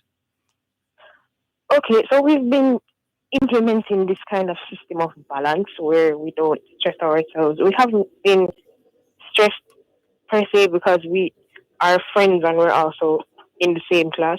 All right, before I get to that, the persons that I usually keep in my company, we all do the same subjects. It helps because they're both my friends and we're doing the same thing. So we help each other to feel more relaxed and to revise together. We tend to like use Google Meet or Zoom to go through topics to see if we can exchange knowledge and help each other remember stuff, and we share strategies to retain our like mnemonics for sciences and things like that. And then after that, now we just discuss what's happening in our lives and check on each other. You know, our parents too. We talk to like we check on each other's parents sometimes, and you know, just to like alleviate any stress that's building up. We always check on each other very often. So yeah, I think it's very important for me, especially to do that. I want to know that my friends are not only doing well academically, but like not overthinking or you know just having any reservations or second thoughts or panic, if you know what I mean. And also, the school provides emotional support. They take in on us. The administrators are very genuine and caring. They tell us they love us. They always checking on us and ensuring that we're prepared for classes and exams and all those things. Oh, I like that part. So the school, who are these? Your subject teachers, your Oh yes, supervisor? most definitely. Our form teacher, the science group that I'm in, our form teacher is the most down to earth and laid back but dedicated person we have ever come across, and that's very beneficial because she always wants to know that we're okay. The principal is amazing as well, Cheryl and Gail, and our vice principal is exactly, she's like a clone of like the most caring person in the world. They're just always there for us in or outside of class, whatever we need. You know, it really helps. Yes. And then there are the science teachers who explain outside of class, and they're also very caring. They send us motivation messages and stuff, not chain messages. They type genuine, heartfelt messages before their exams, as in the exams that they teach, that they prepare us for, to make sure that we're calm and stuff like that. It's very much appreciated. Oh, that's wonderful. That's really, really very nice. And it's a kind of support that we've been calling for generally on this program over the years, for more support. Just surround the children, give them, and especially within the last 15 months, we've been saying give the children all the love and support that they need because of the times in which we're living. So it's good to know that you're getting all that support. Uh, how much of your preparation and even your, I'm not talking necessarily before the exams started, but let's say for refreshers, is it that there are particular apps or online platforms that you would have used, or has the tutelage from the teachers been sufficient to cause you not to need to check on online platforms with to use them as teaching tools or learning platforms? Well, I would say it's a mixture of both because the tutelage has been more than sufficient, but they also introduce us to websites that are respective to each of our subject areas, and also general ones that we can go back for ourselves and check and explore and like play games and jog our memory to pick up on the areas that we need to build up in.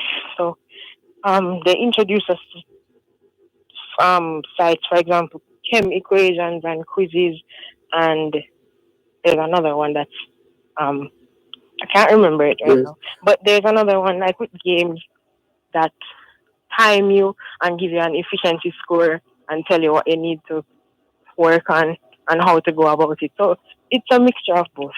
Oh, this is very good. You've been giving us some encouraging news. I know that you're just one of 550,000 or so students in our 166 or more public high schools and or 2,500 early childhood institutions and more than 800 or about 800 public primary schools, plus the private schools, of course, the private educational institutions across this country. But we're happy for your willingness to come here and share with us your experience.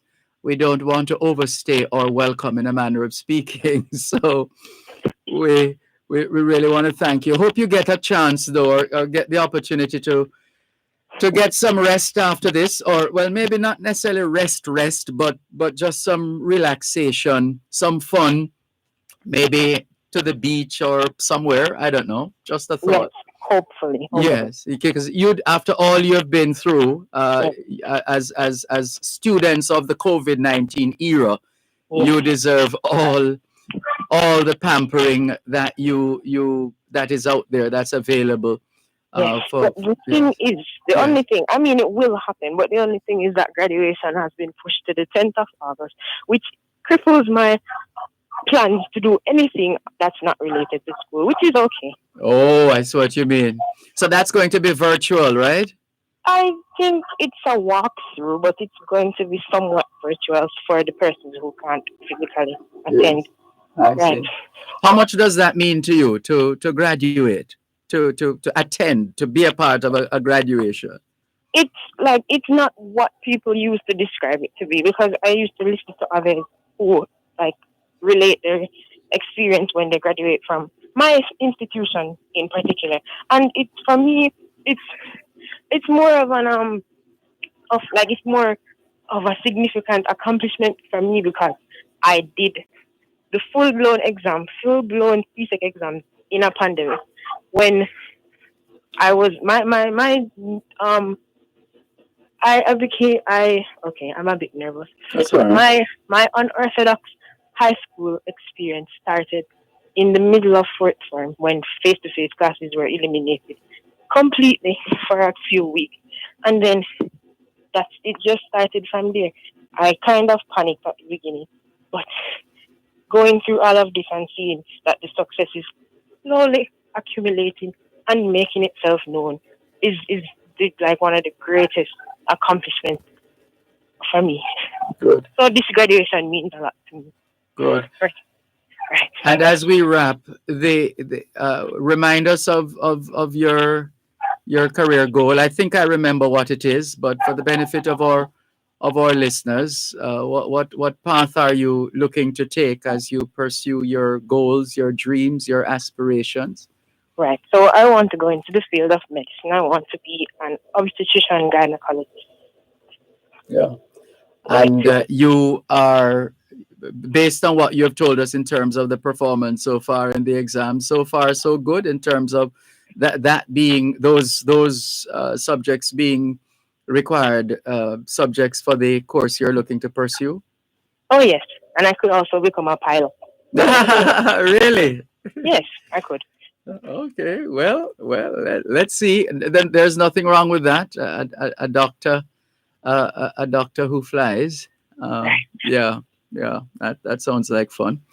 Right. Well, thank you very much, Ellie, for sharing with us your experience so far with respect to COVID-19 in general, and more specifically, a COVID-19 education in a manner of speaking, or an education during the time of COVID-19, exams during the time of COVID-19, and all that come with those various areas. But we know that you are a disciplined child, as the song says. I was born a disciplined child, and you would have given it your best, and you're still giving it your best. So let me not take up any more of your time, because I'm sure you have other things to do, like preparing for the rest of, well, not preparing, but at least refreshing your memory and going over some areas for the upcoming exams. So the next one is when? Tomorrow? Yes, it is tomorrow. That would be chemistry paper 2. And these are mostly morning exams, or a mixture of morning and afternoon? Oh, no, most of them are in the morning. Oh. Which is convenient. So by what time would you be out of there, so to speak? When it's in the morning, it usually lasts for 2 hours or a little bit more. So by 11. So the exams would have started at 9 then? Right. And then if there is an afternoon exam following that, I just get a 1.5 hour break and then resume. Oh, I see. All right. Thank you very much, Ellie. Well done. Congratulations. And we look forward to speaking with you again, perhaps after the exams or before graduation or on. Well, we'll see. We'll look forward to speaking with you again. But thank you so much for being bold enough to come forward and share with us your experience.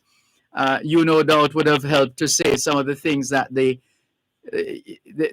more timid students listening to us might not have been prepared to come on and do. But thank you very much for representing well. No problem. All the best. Thank you. Take care. Elieja, student, one of our regular listeners as well, sharing her experience, her schooling in a time of COVID-19.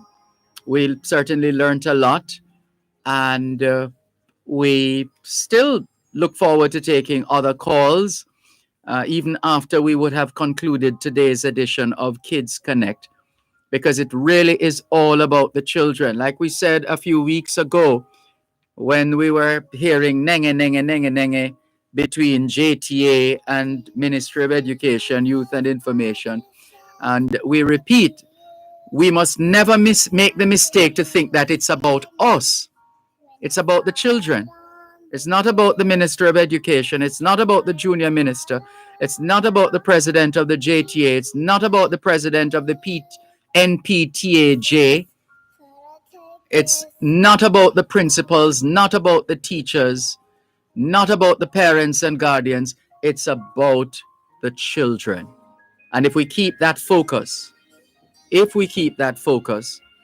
then the children will never be short of love, will never be short of support, will never be short of empowerment and the general regard for who they are and who we're hoping to shape them to become. That's it for this week's edition of Kids Connect. So we're wrapping the segment, but we're still keeping the lines open. If there are other children having listened, other young people having listened to Elieja, who would now feel emboldened to come forward and express themselves. How about that? Don't let them hurt your children. Kids Connect during both sides of the story with Dervan Malcolm was brought to you by the Child Protection and Family Services Agency, CPFSA. Every child deserves protection. Viomed Pharmacy, service with a difference. Optical Zone, providing vision for life. And Community Meds Pharmacy, Lot 5, Congreve Park, Helsha Main Road. At Wellington Dental, they offer cleaning, filling, whitening, and other services for the entire family. The time by Wellington Dental is 4 o'clock. Sky, so she will never have to hurt again. Please don't let them hurt your children. We need love and shelter from the storm. ¿Qué hora es en espagnol? Son las 4:01. Quelle heure est-il en français? Les 4:01. 现在几点了？4点02分. A minute past 4 o'clock in the afternoon here at Broadcast House, 32 Lyndhurst Road, Kingston 5, St. Andrew, Jamaica. Have you had a checkup lately? If not, now is a good time. Let's not wait till we get sick to get a checkup. How about that? Checking in with more on your program, Both Sides of the Story, Power 106 FM, still streaming live on the Gleaners website, go-jamaica.com. What more can we do to protect and safeguard our children? What more can we do? If you have some thoughts on that as well, please feel free to share by calling 876-922-4112, 876-922-4113, 876-922-4114 and 876-922-4115. The text line, same as the WhatsApp number, 876-365-3346. A couple of things. One, I just got a copy of the logo for this year's celebration of independence. And I love the theme, actually. The theme says, Jamaica 59, come make we celebrate online. Jamaica 59, come make we celebrate online. So it's I guess it was quite easy to come up with such a theme, but in terms of continuing to project, which might be, it seems a little conflicting though, because you having not totally flown the gate, and it's perhaps more than ajar. It's you're still saying online, and in terms of the theme itself, so it seems a little conflicting that we're opening up the gate a little wider and still trumpeting an online celebration. So let's see how it all unfolds. Jamaica 59, come make we celebrate online. And there's another matter. Ambassador Curtis Ward, as usual, shared the Ward Post. He's the publisher of the Ward Post. And there is, for this week, here it is. The subject of Ambassador Ward's publication this week is Remittances Shield Jamaica from Economic Destabilization and Social Upheaval. Remittances shield Jamaica from economic destabilization and social upheaval. And just above that heading, we have hashtag the Ward Post, Cuban unrest, diaspora engagement, Jamaicans in the diaspora, remittances. Those are the hashtags. But the headline is Remittances shield Jamaica from economic destabilization and social upheaval. Let's give you a bit of it by Ambassador Curtis Ward. Here goes. Social unrest in Cuba reported widely in the media, and including here in Jamaica, actually. As we mentioned yesterday, we drove by the Cuban embassy on Trafalgar Road, and across the road from the embassy, there was a group of protesters. Most of them appeared to have been calling for freedom from the existing system of governance in Cuba, that existing communist system. It's almost as if they were rebelling, essentially, having been brought up and schooled and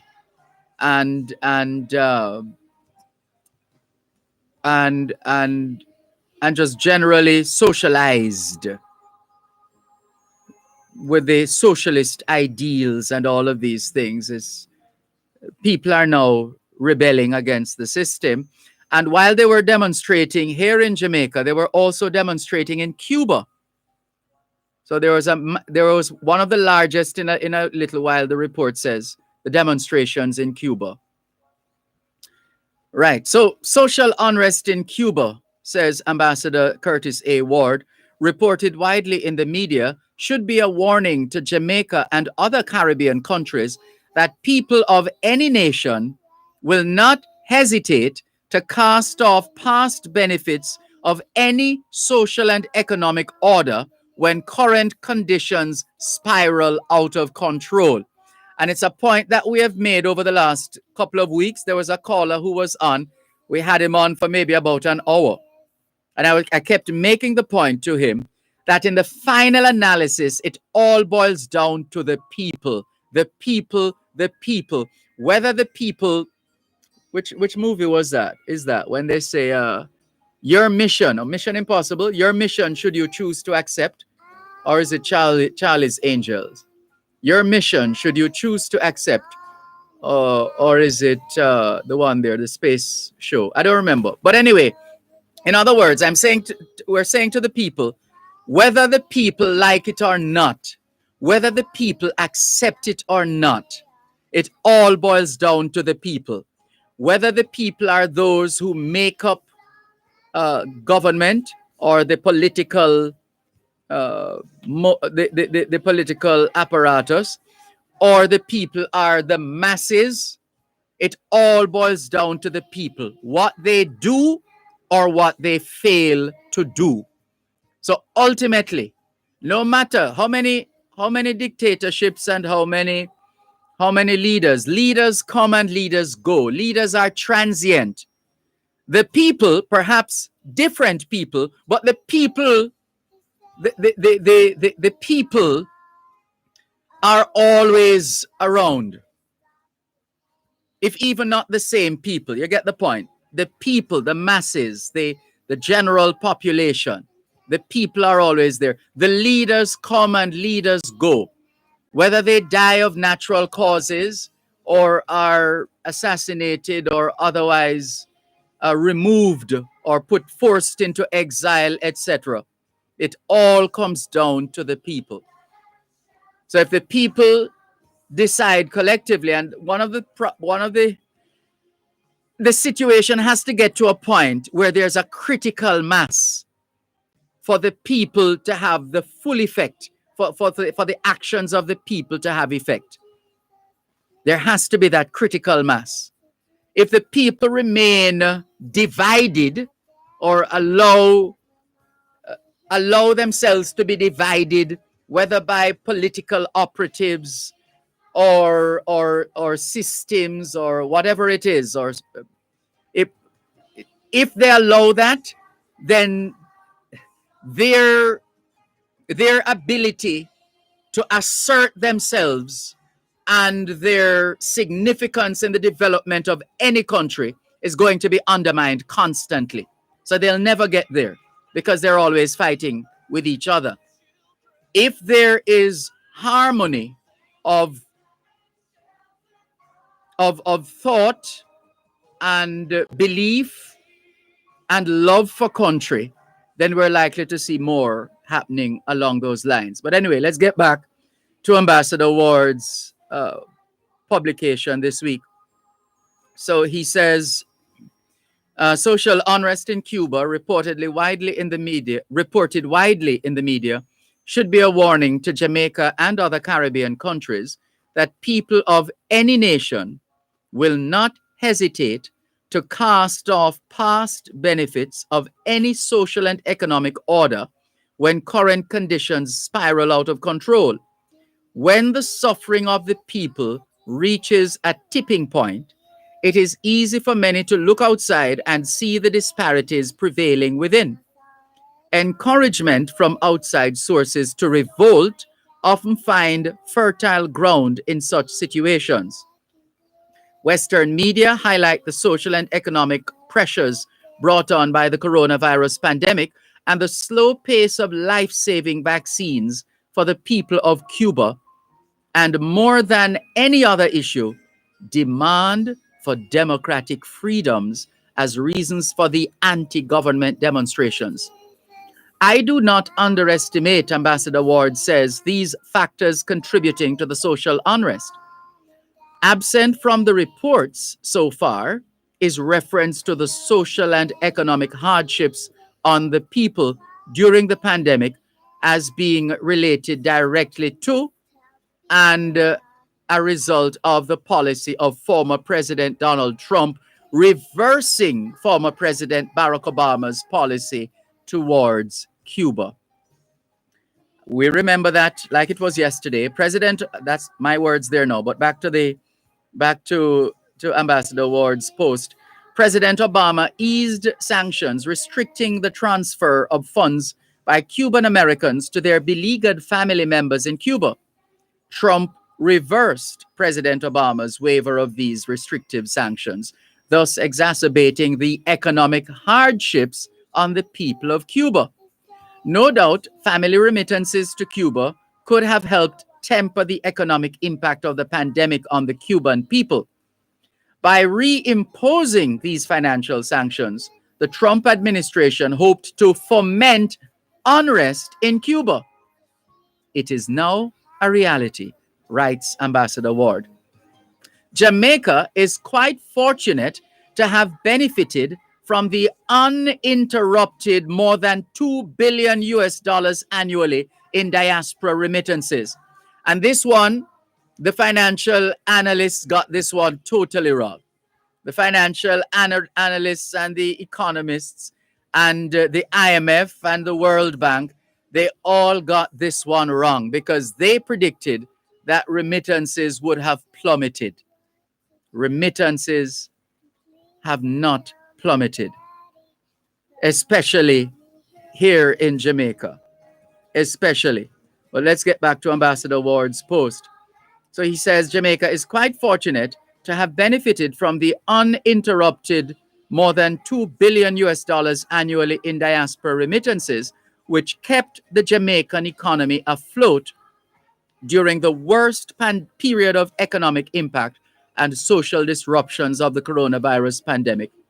With the tourism sector decimated during the height of the pandemic, diaspora remittances were the lifeblood of not only the direct recipients, but the source of foreign exchange for the Bank of Jamaica to maintain stability and confidence in the net international reserves. And the article goes on. More in a moment.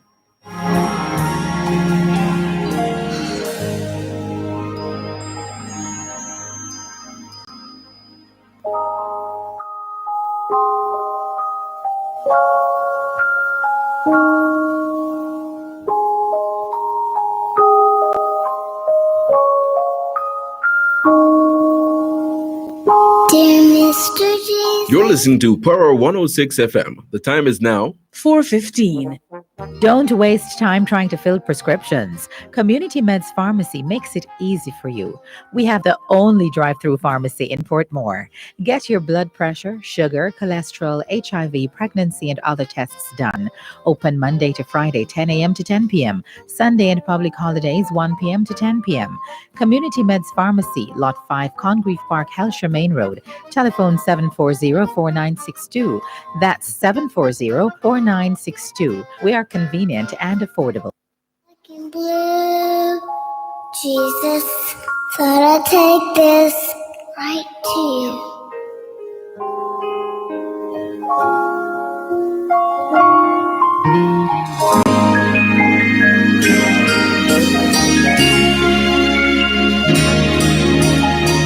Dear Mr. Jesus, I don't understand why they took her mom and dad away. Que hora es en espagnol? Son las 4:16. Quelle heure est-il en français? Les 4:16. 现在几点了？4点10分. 16 minutes past 4 o'clock in the afternoon here at Broadcast House, 32 Lyndhurst Road, Kingston 5, St. Andrew, Jamaica. Have you done your homework yet? If not, now is a good time. Yes, young people, we know it's summer. We know it's holiday time, but a significant number of you are still being schooled based on the learning loss which so many of you have suffered. So we trust that you had a productive day of learning today. Hope you also managed to get in some physical activity, just as important as mental activity. As we always say, young people, socialization makes you educable, Education makes you trainable. Training makes you employable. And the right attitude makes you successful. Homework time, young people, and hello to our CSEC and CAPE students. We hope you get the results that you work for. Nothing more, nothing less.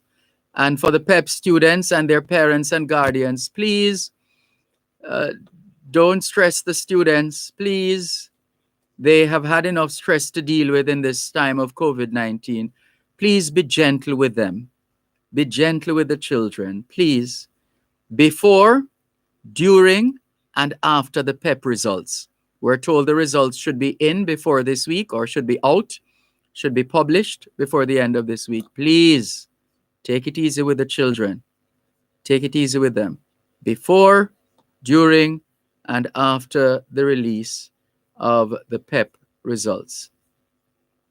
We've been sharing with you Ambassador Curtis Ward's latest post, the Ward post, the subject being remittances. The headline is Remittances Shield Jamaica from Economic Destabilization and Social Upheaval. Let's get back to the story before time runs out.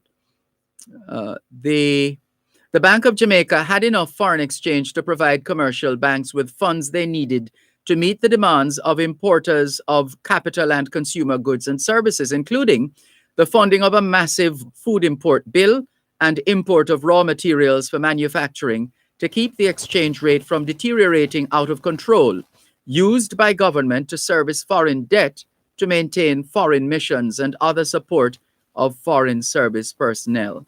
In other words, diaspora remittances, unabated during the pandemic, were the lifeblood of the Jamaican economy. Remittances shielded Jamaica from economic destabilization and social upheaval. Jamaican government leaders and media commentators, as well as private sector representatives, particularly major retailers, manufacturers, exporters, and financial service providers, must do more to remove the misunderstandings and end the negative narrative downplaying the value of the Jamaican diaspora to the country. Some government leaders contribute to this narrative, and the silence of the Prime Minister and other government leaders are sometimes deafening and, at the least, disingenuous when referring to engaging the Jamaican diaspora. A few recent positive comments across some sectors, while welcomed, are not clear and unequivocal enough. The government continues to fall short on efforts to engage the diaspora and fails to find ways to promote meaningful diaspora engagement in services to the country and in the governance of the country. When juxtaposed against government expenditure on tourism promotion and the accrued benefits, the expenditure on diaspora engagement pales in comparison. Diaspora engagement expenditure is infinitesimal, writes Ambassador Curtis Ward. Members of the Jamaican diaspora, driven by their patriotic zeal for the country of their birth and heritage, without fealty to either political party, want to become further engaged. They want to contribute not just their money, but their expertise to the development of Jamaica. They often run into bureaucratic hurdles which suggest they are unwelcome. When they offer their expertise, they are soundly rejected. Participation in the governance of the country is summarily dismissed. Former Prime Minister P.J. Patterson's launch of the Diaspora Initiative in 2004 raised the hopes and expectations of the diaspora that the government was committed to meaningful diaspora engagement. Important steps were initiated at the beginning. However, that hope of meaningful engagement waned over the years. At the same time, the frustration of the diaspora grew exponentially with a failure of successive governments. Hope for meaningful engagement is at an all-time low. Some in the diaspora are moved to anger that the current government has been disrespectful of diaspora expertise, contributing to nation building. There is growing demand for the Prime Minister to articulate a clear policy on the diaspora, including a policy that lays out a plan of action to follow. Anything less will be unacceptable. Perhaps, Ambassador Ward continues, the impact of diaspora remittances on the economic and social stabilization of Jamaica during the pandemic will serve as a wake-up call to the government, the opposition party, the private sector, academia, and the media for meaningful engagement with members of the Jamaican diaspora. Have we reached a tipping point for members of the diaspora to give up on Jamaica? I hope not. The time for action is now. That's the substance of Ambassador Curtis Ward's publication this week in the Ward Post. You can find it by Googling the Ward Post, and that will provide you with this and other articles written by Ambassador Curtis Ward. Let's clear some messages now. Althea Bernard says busy. All right, Althea Bernard. She says, hello, Mr. Malcolm. Best wishes to each and everyone in Jamaica. To you too, Althea Bernard. Patricia Stevenson Fullerton says, hello, Dervan. Applications open on July 15 on wecare.gov.jm portal for fully vaccinated persons or people over 60 years for the $10,000. Will need TRN, name and info from vaccination card for the lady who called. Hope she's still listening.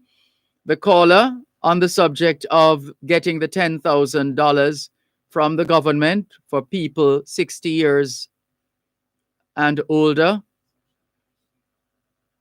On the 15th of July, today's the 13th, in 2 days' time, Patricia Stevenson Fullerton is telling us, in 2 days' time, you can go to wecare.gov.jm. wecare.gov.jm. That is the portal. That is the platform that you'd have to go to, or maybe have one of your children or grandchildren assist you, or some other kind, honest person to assist you. wecare.gov.jm. That site will be live as of the 15th of July. So in 2 days' time, you can go to that website, wecare.gov.jm, and you will need to make sure you have your TRN, your taxpayer, tax registration number, taxpayer registration number, your TRN, your name, and the information from your vaccination card. We hope you got that information. Thank you very much, Patricia Stevenson Fullerton, for filling in that blank space for us. Thank you. Velta Wilson says, good afternoon, Mr. Malcolm. To you too, Velta Wilson. Thank you very much for your message. Rose McIntosh says, everybody loves Sir Dervan. We are always learning from a great teacher. You're very kind. Thank you very much.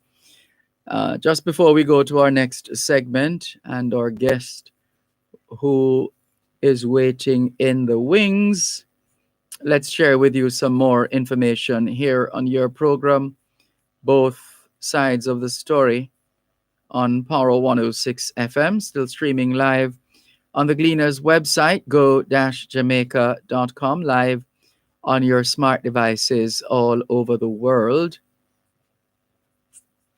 The fourth modern Olympic Games opened in London on this day in 1908. The Games were next scheduled for London in 1944, but the event was cancelled because of World War II. 4 years later, in 1948, London played host to the 14th Olympiad. It was at those games that the great Arthur Wint became the first Jamaican to win an Olympic gold medal in the men's 400-meter event. He also won silver in the men's 800. 64 years later, a much larger and even more confident Jamaican team dominated London for the 30th Olympiad, the London Olympics. And then, so that was then, and then, let's see, let's give you another one. Councillor Mary Morris Knibb, on this day in 1938, said that while corporal punishment was being minimized in schools, she felt it was good for the child to be punished with a strap from time as a deterrent to bad behavior. She quoted her views and was applauded by a large meeting of the Halfway Tree Parent-Teacher Association in St. Andrew. Mary Morris Knibb was the founder and principal of the Morris Knibb Preparatory School in Almond Town, Kingston. Of note is the fact that Mary Morris Knibb was the first woman to be elected to a municipal council, the KSAC, which is now the KSAMC in Jamaica. And another one for you, 1948, self-government should not be given to British West Indies without due consideration of the results, said Labour member James Harrison in the House of Commons. He said self-government might be a way of avoiding some of our responsibilities, but the people out there do not want independence until some means have been set up by which they can run their own economy. They were discussing Jamaica. Also on this day in 1948, that Jamaica was not ready for immediate dominion status was the view expressed by William Alexander Bustamante in a press interview on this day in 1948. If we were given dominion status, it would mean we would elect our own prime minister, and there is no doubt who would be elected. I am not looking for a job at £5,000 a year. I have plenty of money now, thank goodness. I made a packet on Wall Street. That's William Alexander Bustamante speaking in 1948. 1953, the Honorable Alexander Bustamante demanded self-government within his own lifetime. I'm not against the British, but this country must have its own flag, and I mean it to have self-government, he said. He continued, we can govern our country better than they can. Why haven't they given us self-government? Because we have Negro blood and because of our mentality, because our mentality is lower than theirs? No, said Alexander Bustamante. And on this day in 1956, if you thought our love for rice was new, no, we have been lovers of rice for a long time. We'll tell you about that later on.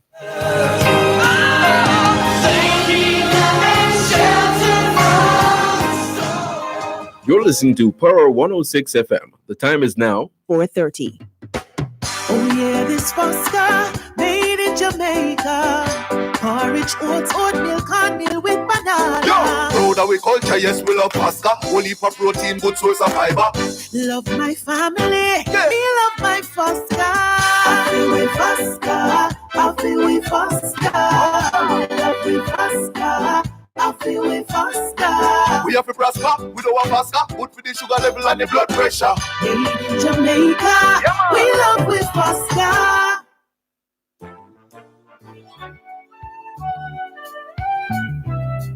You asked, we listened. You said you wanted back the additional hour. Dear Pastor returns to its usual time from 10 p.m. until midnight. Oh boy, you know. Your thoughts on topical issues, relationship matters, questions you want answered, pertinent advice. It all comes together on Dear Pastor with Reverend Dr. Aaron Dumas. Hello. Hello, Pastor. Yes. Can I ask you a question?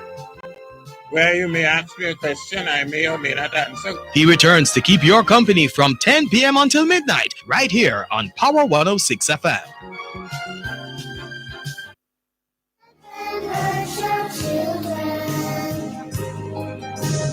We need love and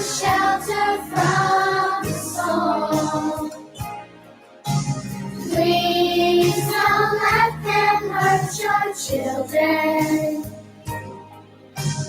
Won't you keep us safe and warm? ¿Qué hora es en español? Son las 5 menos 28.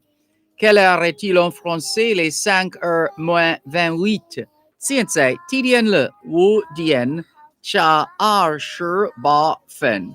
28 minutes to 5 o'clock in the afternoon here at Broadcast House, 32 Lyndhurst Road, Kingston 5, St. Andrew, Jamaica. Do you know where your children are? Are they where they're supposed to be? Doing what they're supposed to be doing? It's a good time to check up on the children. A good time for us to continue with more on your program, Both Sides of the Story, here on Power 106 FM. And let's say hello and welcome to our guest at this time, Vice President, Insurance Operations at Sagicor, Mrs. Audrey Flowers Clark. Good afternoon to you, Mrs. Flowers Clark. How are you? Hello? Did we lose her? Oh dear. Let's try and reconnect and prepare you for the subject. Apparently, Sagicor Life Jamaica Limited has introduced tele-underwriting to its service offerings, part of the company's mission to create greater efficiencies within its business segments. And as we understand it, the move is to drive down costs for clients while simultaneously providing an alternative to traditionally written documents by offering telephone consultations with underwriters, which are then followed up with email confirmation of matters discussed with clients over the phone. Mrs. Flowers Clark is best positioned to explain to you, our faithful listeners at home and abroad, what all this means. Good afternoon, Mrs. Flowers Clark. How are you? Hi. Good afternoon, Dervan. It is a pleasure to be here sharing with you and your listeners what this new innovation is all about. Pleasure to have you join us. Well, let's get straight to it. First of all, for those who don't get it, there are those who get it, yes. There are those who perhaps still don't get it. They're not understanding. What's the big deal about Sagicor Life Limited, Sagicor Life Jamaica, introducing tele-underwriting to its service offerings? Okay. Another of our great service offerings is this, which actually was born out more so when we had COVID last year. So the process is, as you would know, you apply for insurance. So our underwriters, they assess your risk. They ask a number of questions. It could be about your health. It could be about your financial position, depending on the type of coverage you're taking out. So what would happen when we get the initial application? It comes into our underwriters. Regularly, we would have to then ask your insurance agent to come back to you to fill out another form with the questions that they have.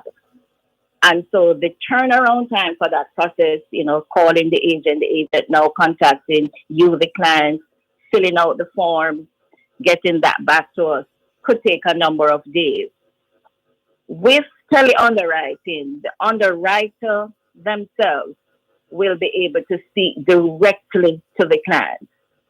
And so what we're finding, the turnaround time, faster settlement, and in fact, a lot of information which probably is not written on the form, but comes out of a discussion with the client, more is garnered from the client in this process. So go ahead. No, I was just going to ask, well, go ahead first. I'll allow you to finish because my question can wait. Yeah. So one of the things that we make sure is that this thing is secure. Confidentiality, we know, because it's sensitive information now that is being transmitted in this way. Yes. So we ensure that the means by which we're communicating with you, it's sure, it's secured, and we validate and authenticate one, who you, the client, are talking to. So, in fact, sometimes what we might ask the clients to do, if you're not clear and you're not 100% sure who you're speaking to, call us back with a Sagicor number and you will ask for this person. We will speak to you. We, as well, when speaking to you, we will ask questions of you which we know only you should know. We just want to make sure that we're speaking to the right person. And then if there are documents to be completed, we send it to you through a secure channel that we use for our documents that we pass between ourselves and clients. You sign, you send it back to us, and the process is complete. Just like that. Yes. Apart from the efficiency in terms of minimizing how many people have to be involved in the process, I think you've taken out one essentially, right? Yes. Right. Outside, apart from that, are there other benefits to this kind of arrangement, which you're calling tele underwriting? As some of the benefits that will come, the obvious one in the underwriter having this conversation with the client. Sometimes you might have applied for a particular type of insurance, and although so we can talk to you, make recommendations, because as you know, with insurance, you might apply for something, you might not meet the requirement for this particular product. But in that discussion with the underwriter, we can then recommend and have the advisor follow up with you as to say, you did not meet the requirement for this. This is something that you definitely can qualify for. So the conversation and the face to face, and in fact, one of the things that we do have as well, Dervan, is that it's not all phone. We can have a face to face. We can actually see the client in person. Oh, we can do a video call. Exactly. Oh. Exactly. Yeah. So we are seeing you and you're seeing us. So it's the personable conversation that we're having with the client. Yes. So we can discuss what it is that you need, and depending on what we're asking of you, we can say, okay, you might not get this, but we think this is what you'll get, and the sales agent will finalize that one. And this is not the first innovation that Sagicor Life Jamaica has introduced since the pandemic, or perhaps even before the pandemic. Even before, as you know, Sagicor leads the market by way of our product. We have a market share of 67% in the life insurance market. Oh, I didn't realize it was that big. Yes, we have grown. And just before the pandemic, we had launched our eLife portal. Right, that's the one. Yes, which allowed our clients to go online. And these products are simple. It might not require the underwriter, but you could go on, choose what you want, know what you can pay per month, send all your KYC documentation, etc., send it through to us, and your policy could be issued in a matter of days. Right. What was enhanced last year, our client web portal, which has been in existence for a number of years, we had to ramp it up with the ability to pay the premium on that portal. So, because what you're finding now, we were collecting premiums in our offices or at our third-party partners physically. So we had to make sure that we could collect premiums on that portal using credit cards. So we have clients from all over paying premiums. Our Cayman portfolio as well, you know, we're affiliated with, we have a branch in Cayman. They as well are able to pay their premiums online. Cayman, for example, if you will recall, they were on lockdown for months. Yes. Yes. And that was the only way we could keep our clients' premiums intact, their coverages intact. Good. Through that online portal. Right. So as we wrap, for those listening and still not sure, maybe they're just tuning in, why should they take an interest in Sagicor Life Jamaica's tele underwriting service, or if they're not sure, I mean, why does that go for me? They might be saying, does that Does that go Yes, for me? Go ahead. it goes for everybody because one of the things that there's hesitancy sometimes, and sometimes a client writing down on paper what they want to communicate to an underwriter. Remember, the underwriter is your confidential person in our offices to whom a lot is shared and nobody else knows. Yes. Because they have to know these pieces of information to assess the risk. So sometimes persons are hesitant in writing it down. So they might say, boy, I don't want to buy this policy now because I have to go write on the paper that so and so and so. Mm-hmm. Exactly. Yes. This conversation with the underwriter allows it to be communicated, the assessment done, and it's over. Yeah. It's over. Makes sense. All right. So please go ahead, give us the details in terms of contact details or just to give people a sense of how easy it is to connect. So how easy it is, Yes. you would be, of course, getting your insurance product through your advisor. Mhm. Your insurance agent is coming to you, selling you this product, which is underwritten. As soon as the underwriter has it in her hand to assess it, she initiates the call to you at the phone number and email address that you have provided on your application form. So we will make the contact with you, and then the process is triggered at that time. Oh, that seems pretty straightforward. Very straightforward. So it's not something that you would come into us. It is triggered by the sale from the sales advisor. Mm-hmm. And this is at the end when we are now assessing the risk. What else do we need to complete it? And the conversation that we need to have with you. Right. So it's fast update. Persons sometimes want insurance for mortgages, collateral. Yes. Things like that. It will be faster. The turnaround time will be that much faster.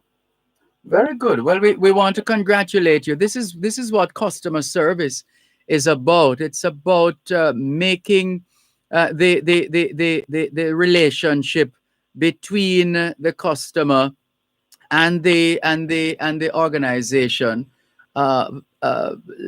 making it more hassle-free. Yes, seamless. Seamless. Yeah. Because what you find in that, if you have to jump through too many hoops, you get to turned get off. this thing done. By the time you jump through two more, you say, Lord, I cannot bother. Yeah. And you stop. Mm-hmm. So what we're trying to do, we're trying to make it seamless.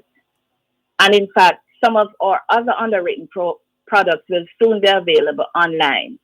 And then we will go through this process with you. Of course, or by regulatory requirements. Hold on one moment, please. Quick break and we come back and wrap. You're listening to Power 106 FM. The time is now 4:45. Become the hero on the scene by taking the COVID vaccine. Get vaccinated as soon as you get all the facts. Don't listen to the rumors. This vaccine might just make it possible for teachers to sit face to face with schoolers. This vaccine make it safer for everybody, from the young to the elderly. Don't you want to go back to living normally when things were more orderly? And if you want to live a long good life, then we all have to do what's right. So let's get vaccinated along with the heroes on the front line. A message from the Ministry of Health and Wellness. In blue, Jesus, thought I'd take this right to you. Que hora es en espagnol? Son las 5 menos 14. Quelle heure est-il en français? Les 5 heures moins 14. 现在几点了？5点加14分. 14 minutes to 5 o'clock in the afternoon here at Broadcast House 32 Lyndhurst Road, Kingston 5, St. Andrew, Jamaica. Good afternoon to all working Jamaicans tuned into both sides of the story here on Power 106 FM. It's a good time for us to ask ourselves, how productive have we been today? How productive have we been today? Well, the productivity levels continue to go up at Sagicor Live Jamaica, obviously, because they're constantly coming up with ways to increase efficiency and so many other aspects of this business, confidentiality, etc., etc., etc. And we've been learning That and more from Vice President Insurance Operations at Sagicor Life Jamaica, Mrs. Audrey Flowers Clark. Thank you so much for holding the line, Mrs. Clark. Yes, thanks a lot, Dervan. And just to quickly wrap up, as you say, You are going on to will talk know about regulation or regulate your regulatory. Okay, so Yes. selling the product, even if we do put products out on the internet for sale, one of the things we must remember in Jamaica, a life insurance agent has to sell you the product. So an agent will always be there to guide and advise you along the way. So that is personal always touch remains. always remain. We will give you tutorials online. We will tell you about it. But sometimes this thing of insurance has to be cemented by an advisor going through some of the finer details with you. Yes. So one of the things that our underwriters will now get from you is that the other sensitive medical, lifestyle, financial gaps, any inconsistency with information that might have been collected, and we just finish it up, get it all done, and you're ready to go. Sounds good. We congratulate you and the team at Sagicor Life Jamaica, and we trust that your clients will appreciate this new experience, this additional employment of technology in an efficient way. Yes, it has been, and can I tell you, we piloted in June, went live 1st of July, and just to tell you one experience yesterday, the underwriter said to me just this morning, she said, Audrey, we had a client, he had to travel. So the agent would not have been able to get to him to get the form signed. We were able to make contact, and everything was completed within 24 hours. Everything done within 24 hours. Nice. Yeah, that is service. Yes. Yes. Because indeed. usually Mhm. the client would have had to wait until he was back in Jamaica to complete all of it. So we were able to get it done while he was off the island. That's the world we're living in now, and you're Yes. you're making sure you're up to the time, as they say. Yes. Very well done, impressive. Thank you, and all the very best to you and the team at Sagicor Life Jamaica. And thank you so much again, Dervan, for accommodating us this afternoon. Not at all. It's been All a the pleasure. best. You too. Take care. Mrs. Audrey Flowers Clark, Vice President Insurance Operations at Sagicor Life Jamaica, giving us an update and insight into this latest development in terms of tele underwriting. Yes, tele underwriting. You'll now have to Google that one. Well, you don't have to because it was all explained just now. But just in case you're tuning in, yeah, we dealt with it. But you can check it out. Just Google Sagicor and tele underwriting, and all the information should pop up. That's the way how the internet works, isn't it? Take full advantage. Just before we go, we wanted to. Oh, we have a few minutes left, but we wanted to share.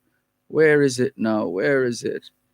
Uh, there is just so much to share, and sometimes we don't get around to sharing. So I was mentioning rice and how we eat a lot of rice in Jamaica. Let's go to 1956. The Gleaner reported on this day in 19, and it's going to surprise you in a good way, and you'll perhaps be wondering, well, let me not. Just listen, give a listen. 1956, the Gleaner reported on this day in 1956 that consumption of rice in Jamaica was the lowest in the British Caribbean. Did you hear that?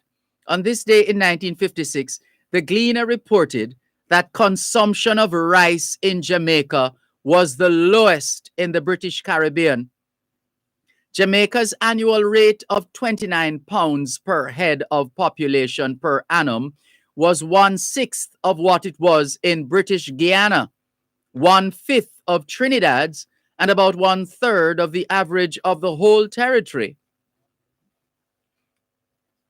During the war, rice almost disappeared, and rice and peas became a choice luxury available only on Sundays for those who were privileged to get it. Are you listening to the tradition of how rice and peas on a Sunday came about? And what was involved there? Let's read that again. Let's read that again. During the war, rice almost disappeared, and rice and peas became a choice luxury available only on Sundays for those who were privileged to get it. These days we eat rice and peas Sunday to Sunday because you have it for Sunday dinner, and you have the leftovers, and you have it for breakfast, and you have it for lunch, and even outside of that, if you're not eating your stored food of rice, your meal of rice and peas. When you buy, for those who buy lunch, you're likely to get rice and peas. And think of eating that every day. Rice and peas for lunch every day. Rice and peas for dinner on Sunday. So the only break would be Saturday, soup day, when you would cook your chicken foot soup, your red peas soup, your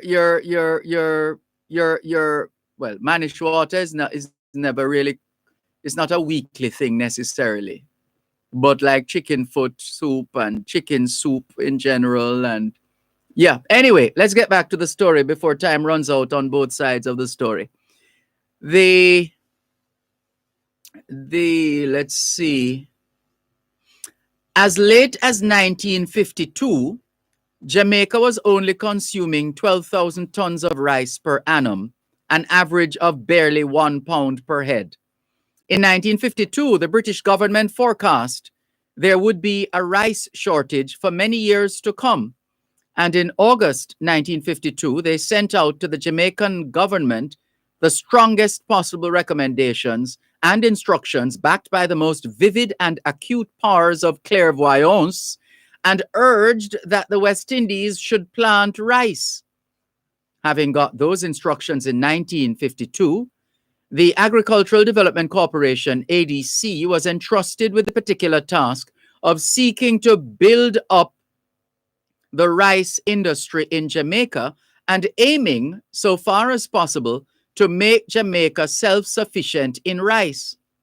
In 1952, the island produced 4,600 tons of rice. Yes, you heard right. Jamaica produced in 1952 4,600 tons of rice and imported 13,000 tons.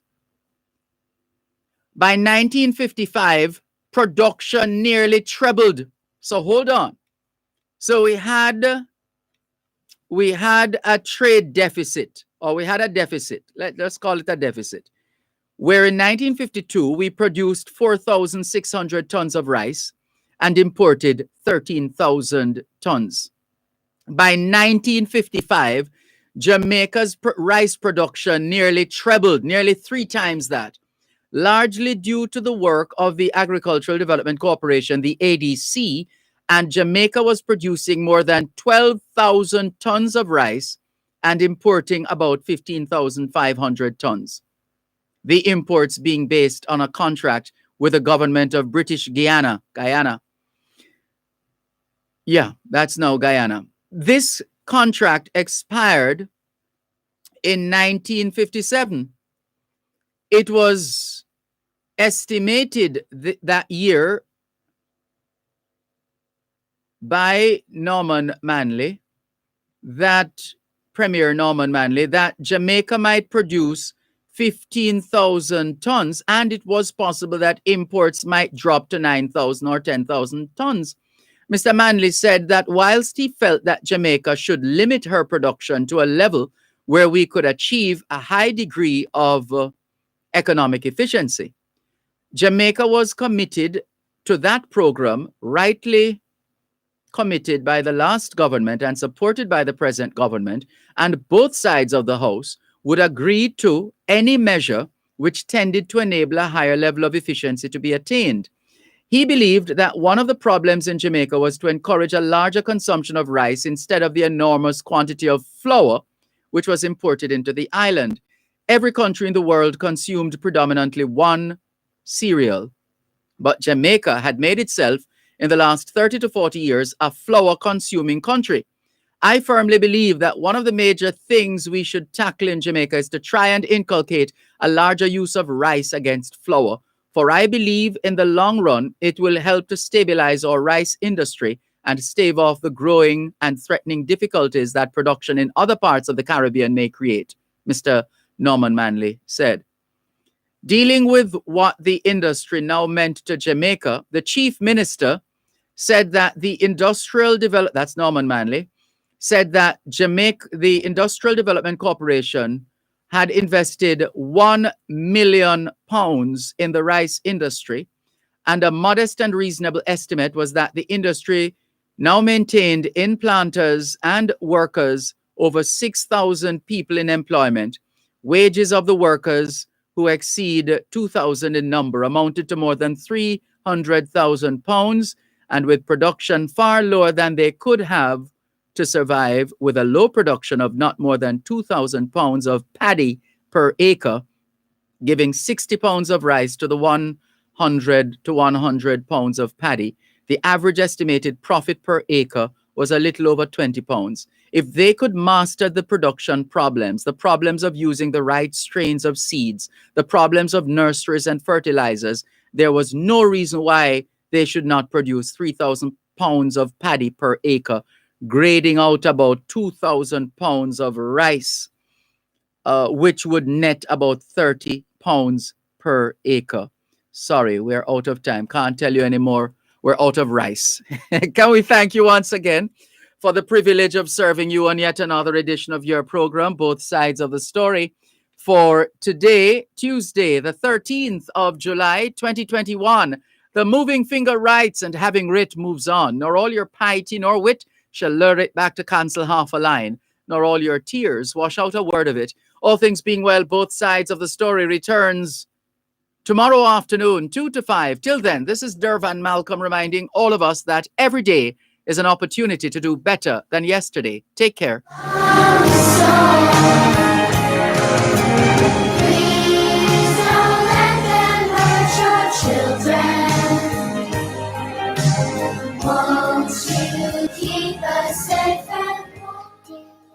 You're listening to Power 106 FM. The time is now 5 o'clock.